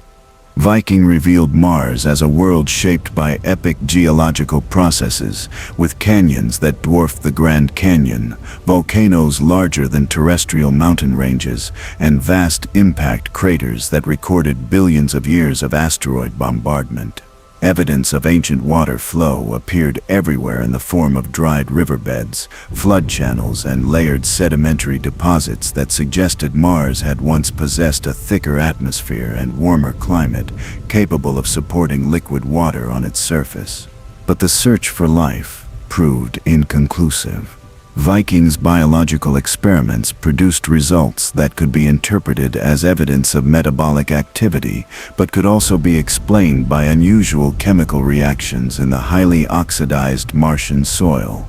The ambiguity of these findings sparked decades of debate and drove the design of increasingly sophisticated missions to answer the fundamental question of whether Earth is unique in harboring life, or whether biology is a common feature of planetary evolution.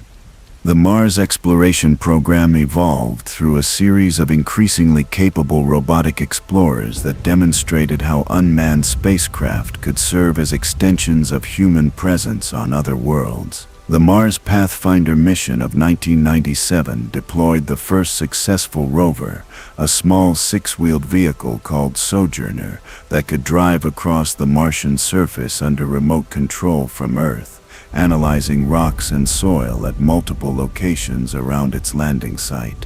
The success of Sojourner led to more ambitious rover missions that pushed the boundaries of robotic exploration. Spirit and Opportunity, launched in 2003, were designed for 90-day missions, but operated for years beyond their planned lifetimes, traveling dozens of miles across the Martian landscape and making discoveries that transformed our understanding of the planet's geological history. Opportunity, in particular, operated for nearly 15 years before finally succumbing to a planet-wide dust storm, demonstrating the remarkable reliability that could be achieved through careful engineering and redundant systems.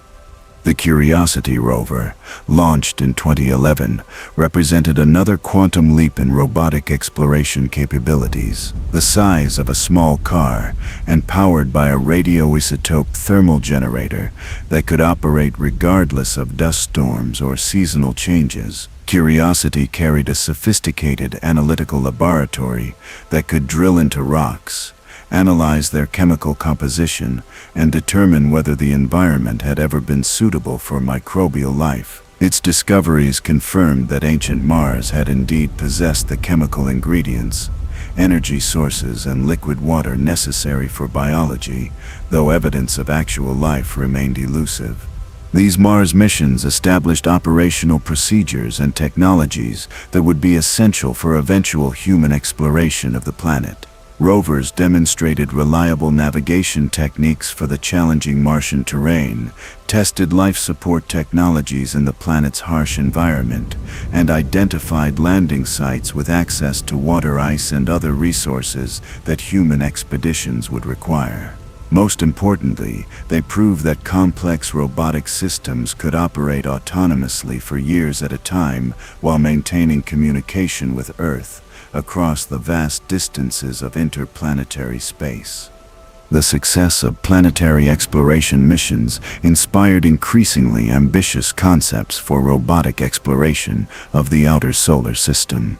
The Cassini mission to Saturn, which operated from 2004 to 2017, conducted detailed studies of the planet's rings and moons while deploying the Huygens probe to the surface of Titan, providing the first direct observations of that mysterious world's methane lakes and organic chemistry.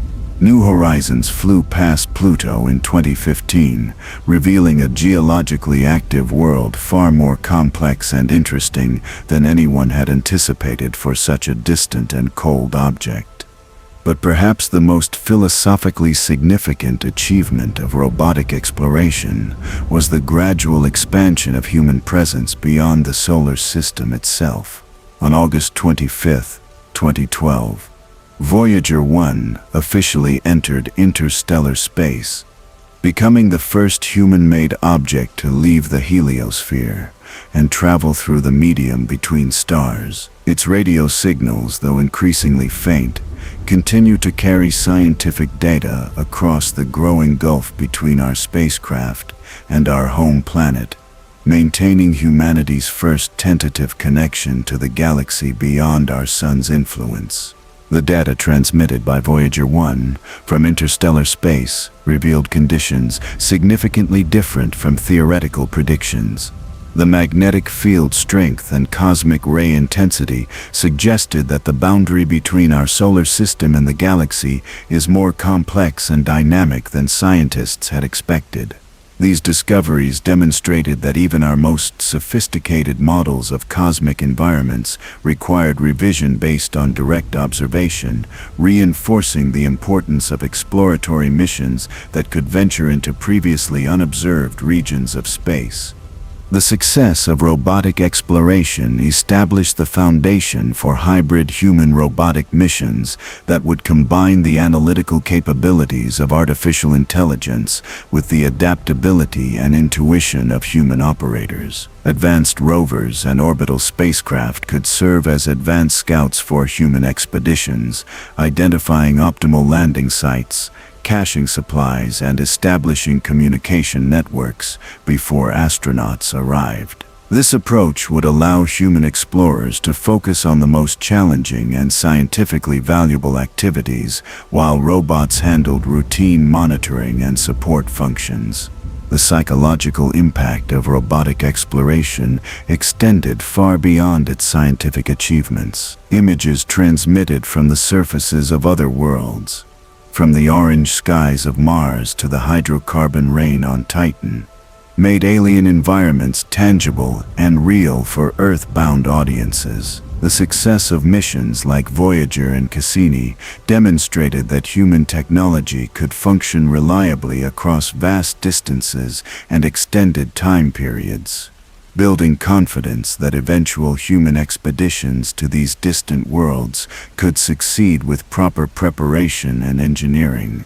As you drift deeper into the weightless embrace of this narrative, imagine yourself as a passenger aboard one of these robotic explorers, experiencing the universe through electronic senses that can detect radiation invisible to human eyes, chemical compositions undetectable by human senses, and magnetic fields that would be imperceptible to biological organisms. Feel the profound isolation of traveling for years through the cosmic void, powered by radioisotope generators and guided by radio signals that take hours to cross the gap between spacecraft and Earth. Picture the moment when Voyager's cameras first revealed the intricate structure of Saturn's rings, when Viking's sensors first touched the soil of another planet, when New Horizons transmitted images showing Pluto as a dynamic world with nitrogen glaciers and methane dunes. Experience the excitement of discovery that comes from seeing familiar objects revealed as complex and alien environments, each with its own unique history and characteristics that challenge our understanding of planetary formation and evolution. But remember that explosion racing toward us through time. Approaching the interstellar colony ship Endeavour as it nears its destination among alien stars, remember that our robotic explorers, our mechanical children sent ahead to scout the cosmic frontier, may have encountered evidence of intelligence in the darkness between worlds, evidence that was carefully documented and transmitted back to Earth, but never fully understood until humanity itself began to venture beyond the protective boundary of our solar system. The question echoes through the silence of interstellar space. In sending our robots ahead as scouts and messengers, were we simply exploring the universe, or were we announcing our intentions to intelligences that had been monitoring our progress and preparing for the day when humanity would finally venture forth to meet them among the stars? The ultimate expression of humanity's cosmic ambitions lies not in brief expeditions to neighboring worlds, but in the concept of generation ships, massive artificial worlds that could carry entire civilizations across the vast gulfs between stars. These theoretical vessels represent humanity's boldest answer to the fundamental challenge of interstellar travel. The distances are so enormous that any journey to another star system would take longer than human lifespans, requiring entire generations to be born, live, and die during the voyage between departure and arrival. The mathematics of interstellar travel impose constraints that challenge every assumption about space exploration based on our experience within the solar system.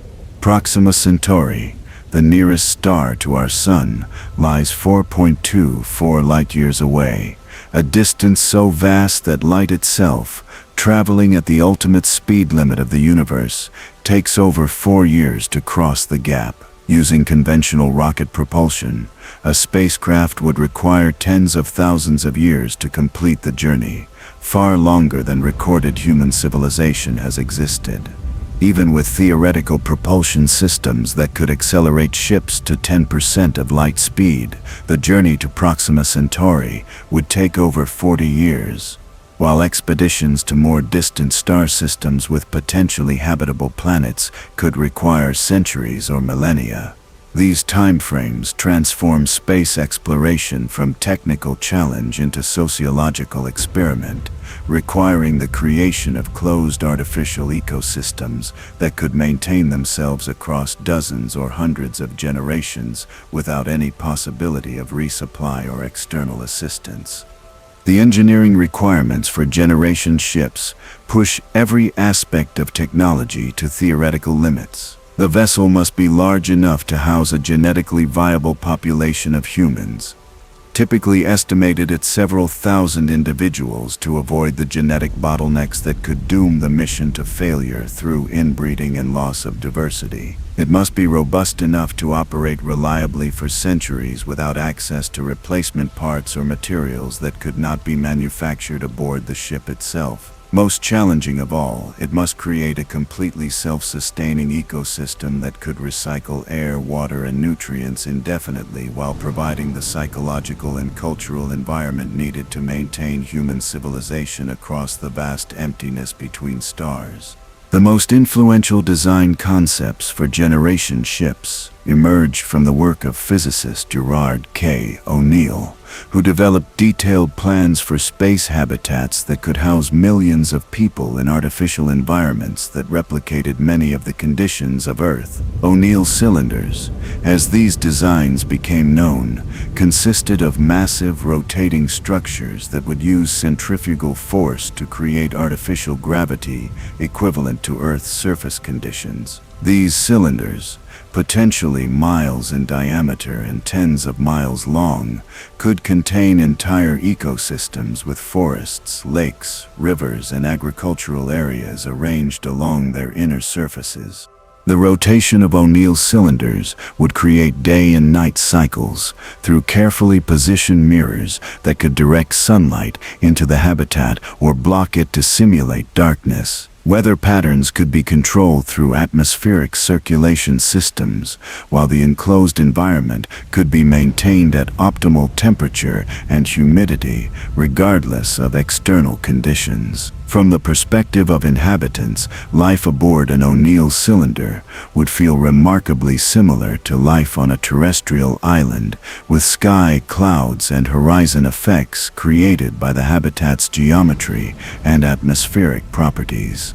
Alternative designs, such as Stanford Torrey and Bernal spheres, explore different approaches to creating large-scale artificial habitats with their own advantages and limitations. Stanford Torrey used a wheel-like configuration that could provide artificial gravity through rotation while requiring less structural material than cylindrical designs. Bernal spheres created spherical habitats that could house populations in a more compact configuration, though they presented challenges for creating uniform artificial gravity across their interior surfaces.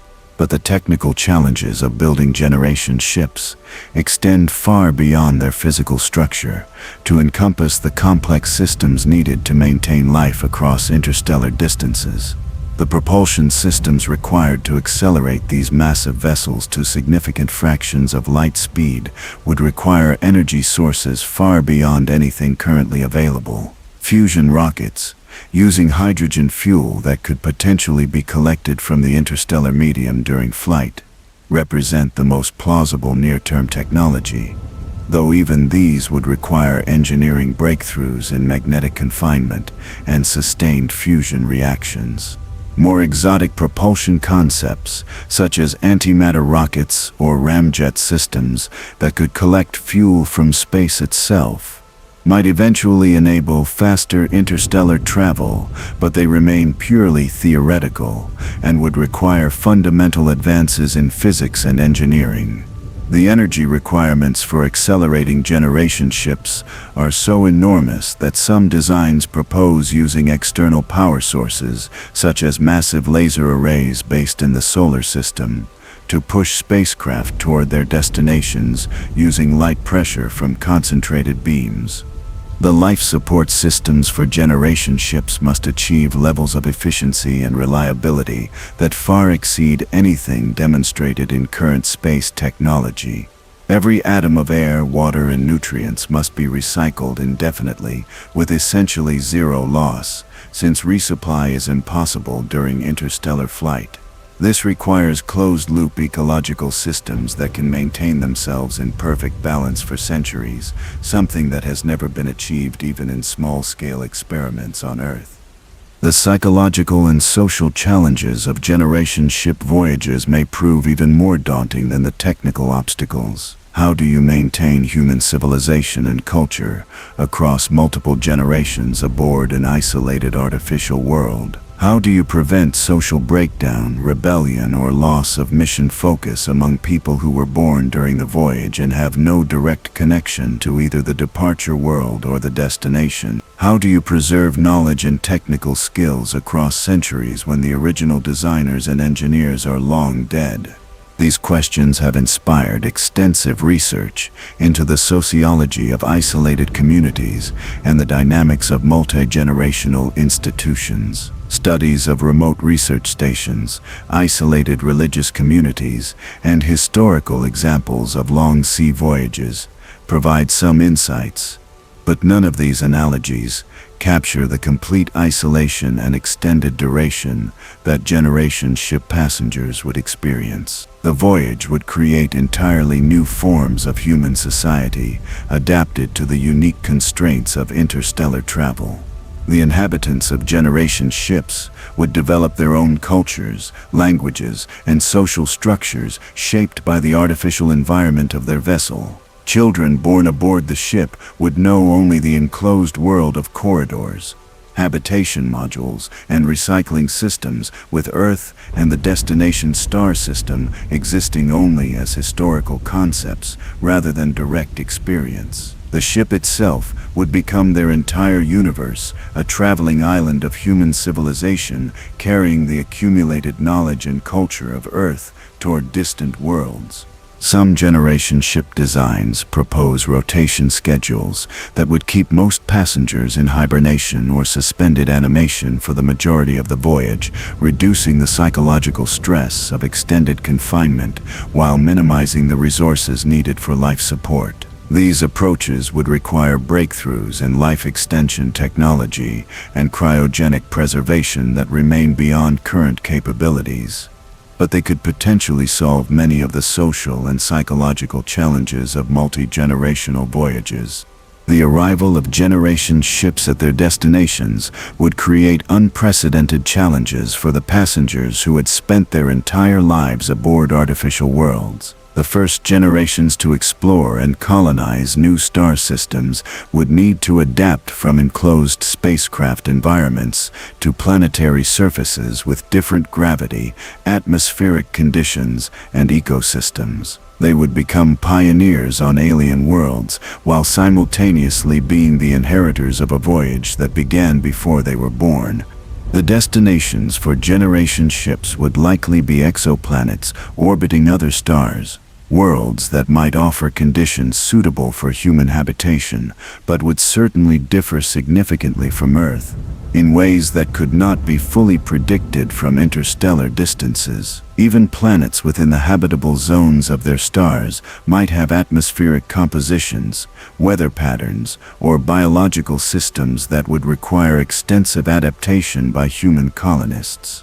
The search for suitable exoplanet destinations has accelerated dramatically with the development of space-based telescopes capable of detecting and analyzing worlds orbiting distant stars. The Kepler mission and its successors have identified thousands of exoplanets, including many that appear to lie within the habitable zones of their parent stars, where liquid water could exist on planetary surfaces. Spectroscopic analysis of exoplanet atmospheres can reveal the presence of water vapor, oxygen, and other chemicals that might indicate habitability or even existing biological activity. But even the most Earth-like exoplanets would present challenges for human colonization that would require generations of adaptation and terraforming efforts. The passengers of generation ships would become not just explorers, but planetary engineers, reshaping alien worlds to accommodate human life, while potentially preserving or adapting to whatever ecosystems they might encounter upon arrival. The psychological preparation for such missions would begin generations before departure, as human society gradually adapted to the concept of permanent expansion beyond Earth.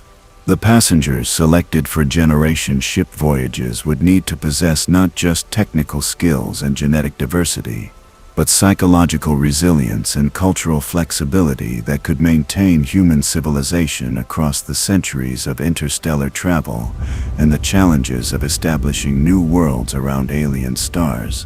As you settle deeper into the cosmic rhythm of this narrative, imagine yourself aboard a generation ship during the middle centuries of its voyage, when Earth is a distant memory and the destination star is still just a bright point ahead.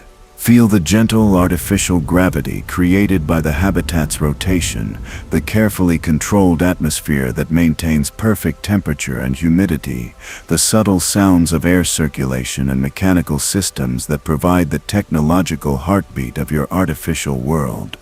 Picture the vast interior spaces of the habitat, with their carefully designed landscapes of forests, meadows, and agricultural areas that provide both sustenance and psychological connection to the natural world that gave birth to human civilization.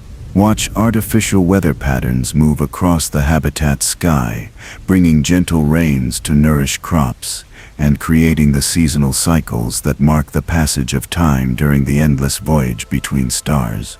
Imagine the profound responsibility carried by each generation of passengers, who must maintain not just their own lives, but the accumulated knowledge and cultural heritage of Earth, while preparing future generations for the challenges of establishing human civilization on worlds that no human has ever seen.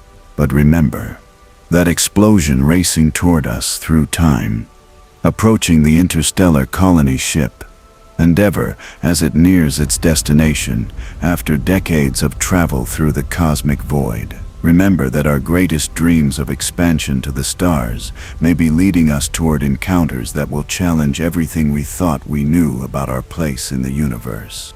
The question echoes through the rotating corridors of our generation ships. In carrying human civilization to distant stars, are we fulfilling our cosmic destiny? Or are we answering a call that was issued long before we developed the technology to hear it?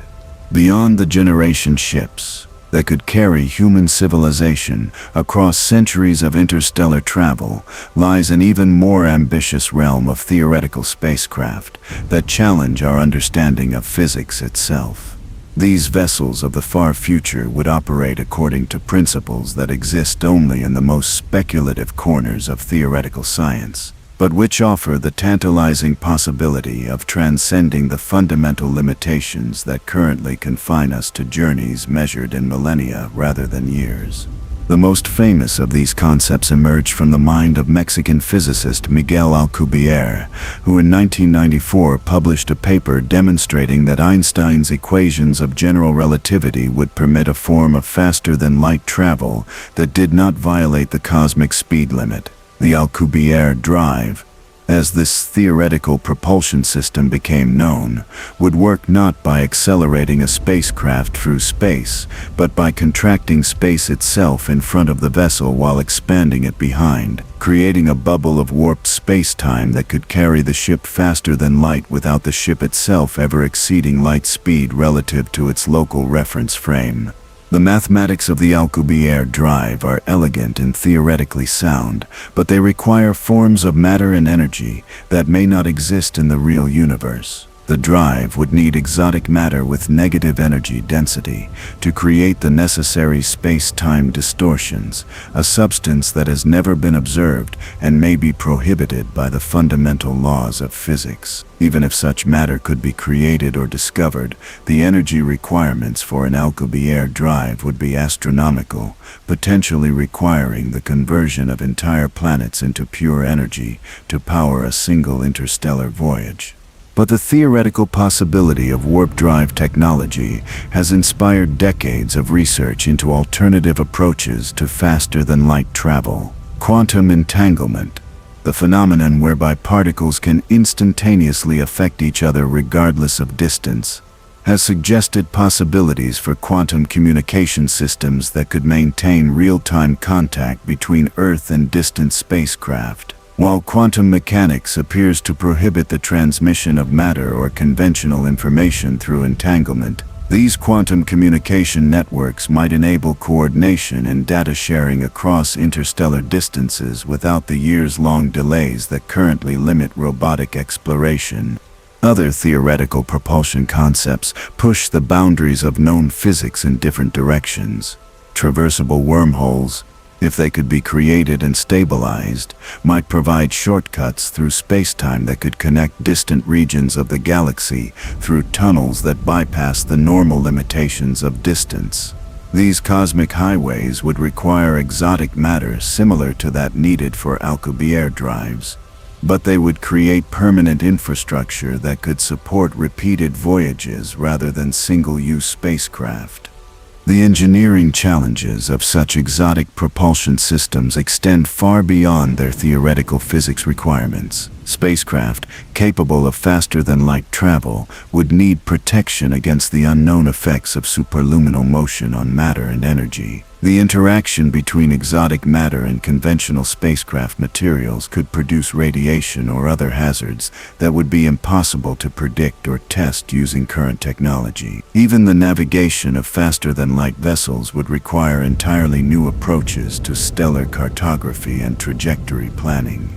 Perhaps the most intriguing possibility for advanced spacecraft lies not in exotic propulsion systems, but in the integration of artificial intelligence that could transcend the limitations of biological crew members. Spacecraft equipped with advanced AI systems could operate for millions of years without the life support requirements that constrain human space travel, enabling exploration of the entire galaxy through patient, systematic surveys that no biological civilization could sustain. These AI-controlled vessels might serve as the vanguard of human expansion, traveling ahead of generation ships to survey potential destinations, establish communication networks, and even begin terraforming operations decades or centuries before human colonists arrived.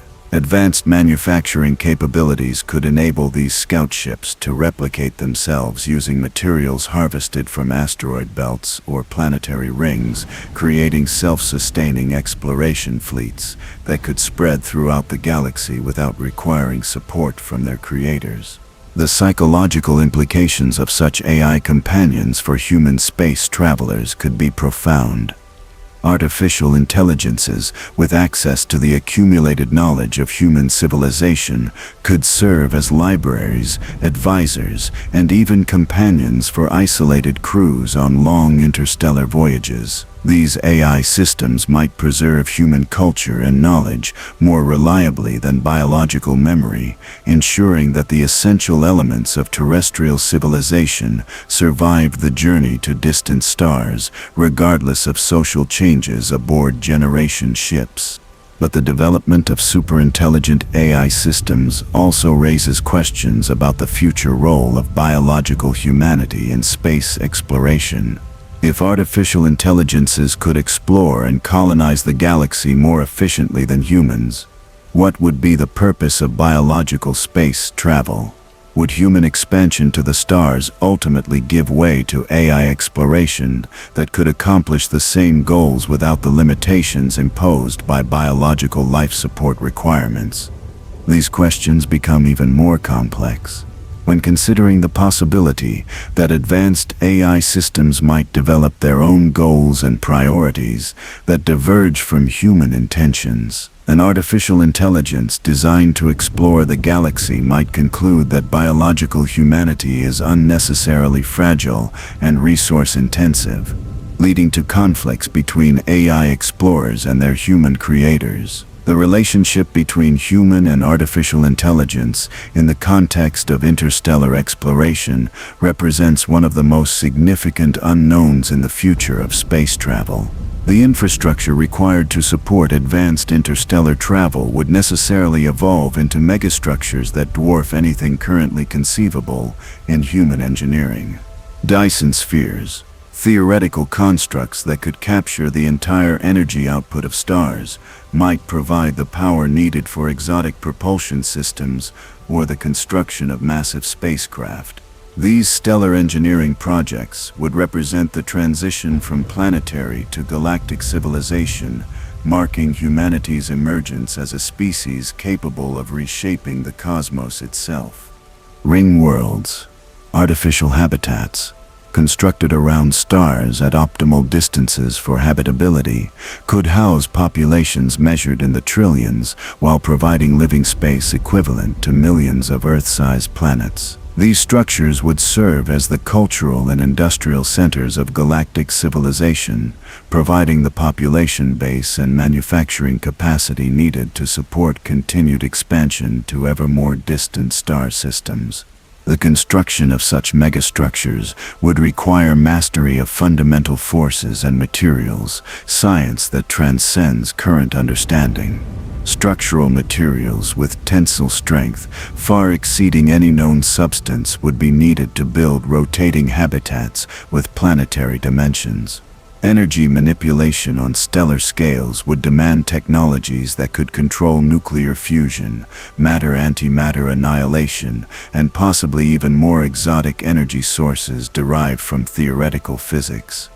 But perhaps the most profound transformation would be the evolution of human consciousness itself, in response to life aboard these cosmic megastructures. Beings who could live for centuries or millennia through advanced life extension technologies would develop perspectives on time and space that differ fundamentally from current human experience. The inhabitants of ring worlds and Dyson spheres might view the galaxy as their natural environment rather than the exotic frontier it appears to terrestrial humanity. These post-human societies might develop forms of collective consciousness that could coordinate activities across light years of distance, creating galactic civilizations that operate as unified entities despite being distributed across thousands of star systems. The integration of biological and artificial intelligence could produce hybrid consciousness that combines human creativity and intuition with AI computational power and perfect memory. The ultimate expression of such advanced civilization might be the transformation of the galaxy itself into a vast computational matrix, a cosmic brain capable of processing information and consciousness on scales that dwarf individual planetary worlds. Such galactic intelligence might represent the natural endpoint of technological evolution, the stage at which civilization becomes indistinguishable from natural forces and begins to influence the development of the universe itself.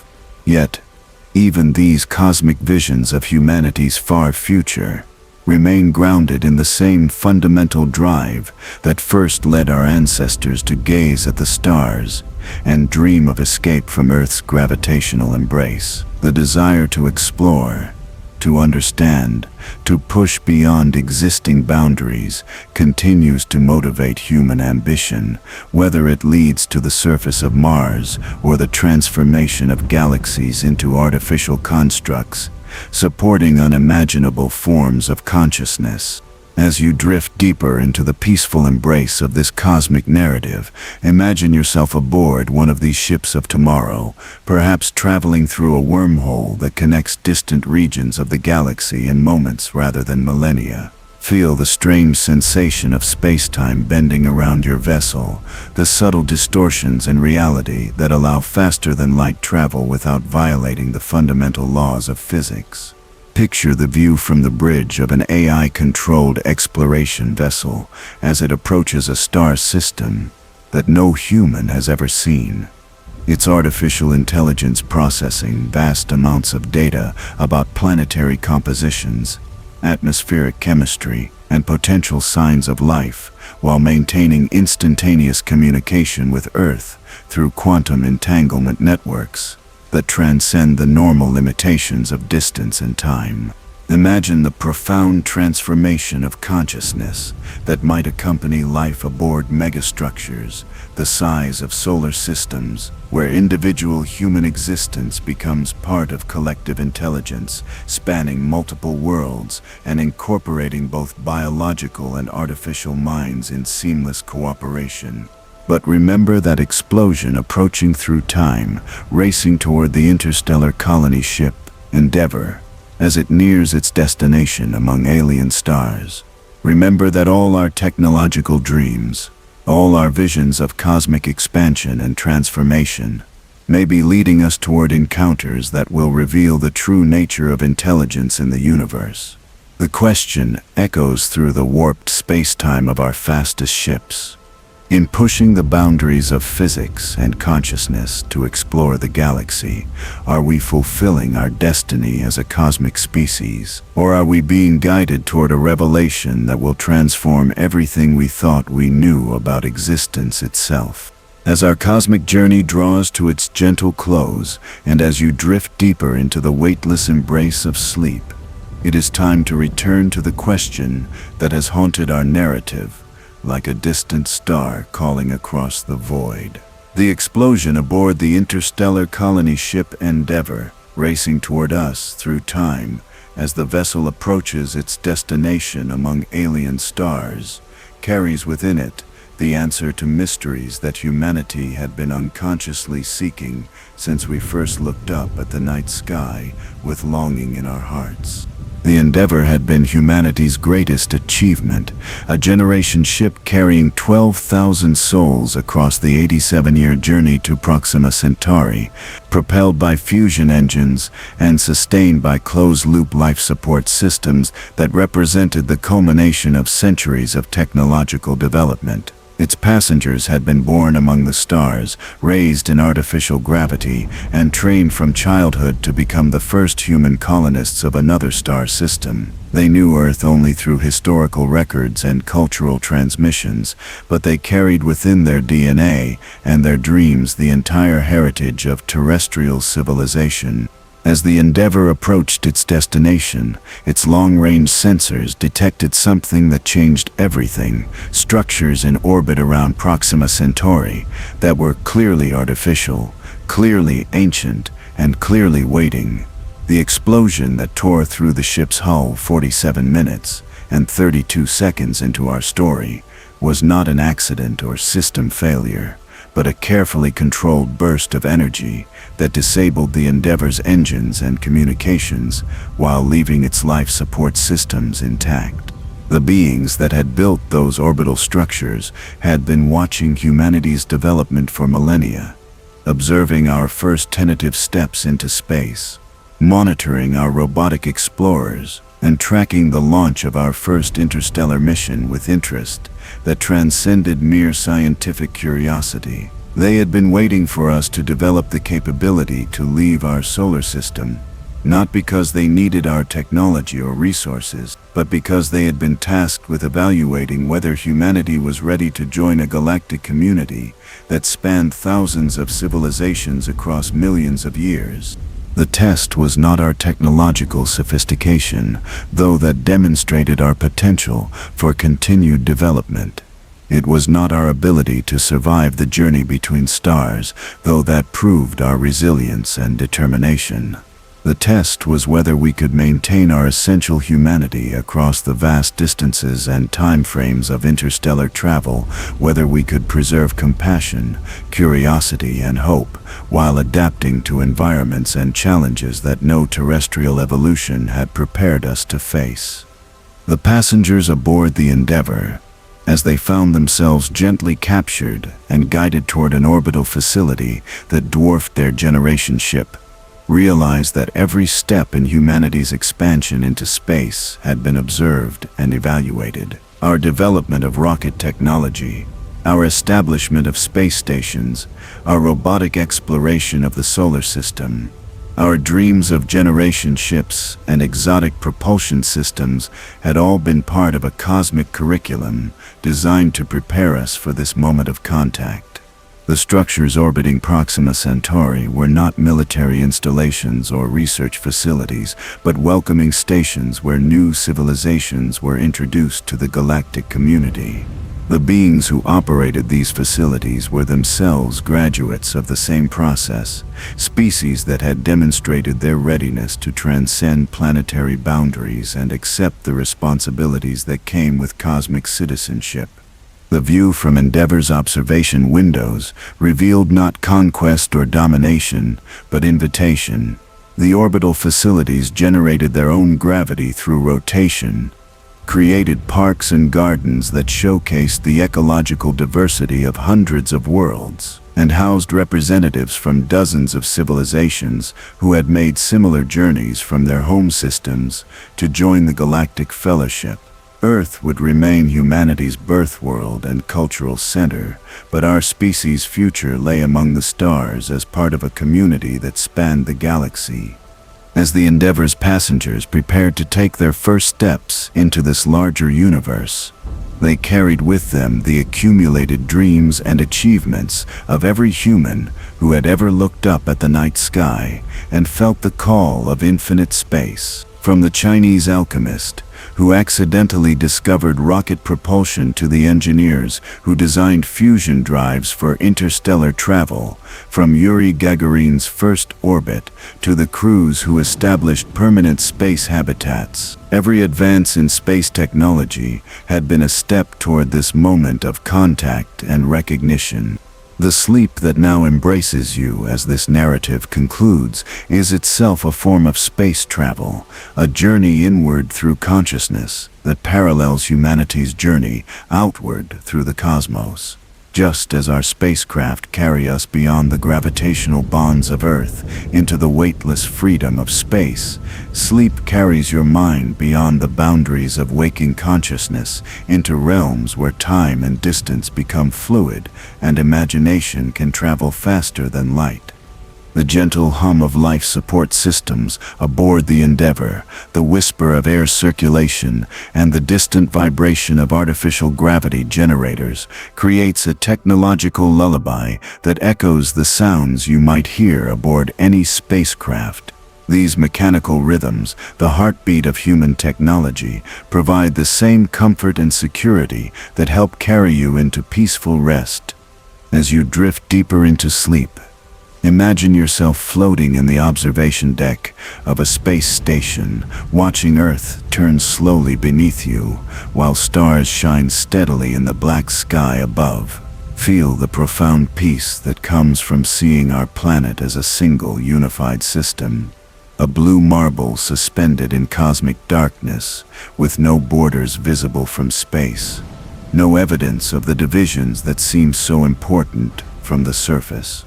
The aurora dancing in the upper atmosphere creates curtains of green and blue light that shift and flow like cosmic breathing, while city lights on the night side of Earth trace the patterns of human civilization across continents and islands. Thunderstorms flash like synapses in a vast neural network, connecting the electrical activity of atmosphere and biosphere in rhythms that have remained constant since before humans existed. The perspective from space transforms understanding in ways that transcend intellectual knowledge. Earth appears not as the center of existence, but as one beautiful world among countless others, a precious oasis of life and consciousness that deserves protection and celebration. The thin blue line of atmosphere that protects all terrestrial life becomes visible as an impossibly delicate boundary between the warmth and complexity of our world and the cold vacuum that fills the universe. But space also reveals connections that are invisible from Earth's surface. The solar wind that streams from our star creates the magnetosphere that shields us from cosmic radiation. The gravitational dance between Earth and Moon that creates tides and stabilizes our planet's rotation. The orbital mechanics that govern the motion of planets and spacecraft according to the same mathematical principles that shape galaxies and govern the expansion of the universe itself.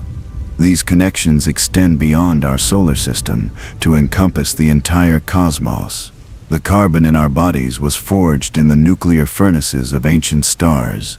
The water in our oceans was delivered by comets formed in the cold outer reaches of stellar nurseries. The gold in our technology was created in the collision of neutron stars billions of years ago. We are literally made of stardust, our very existence dependent on cosmic processes that operated long before Earth existed.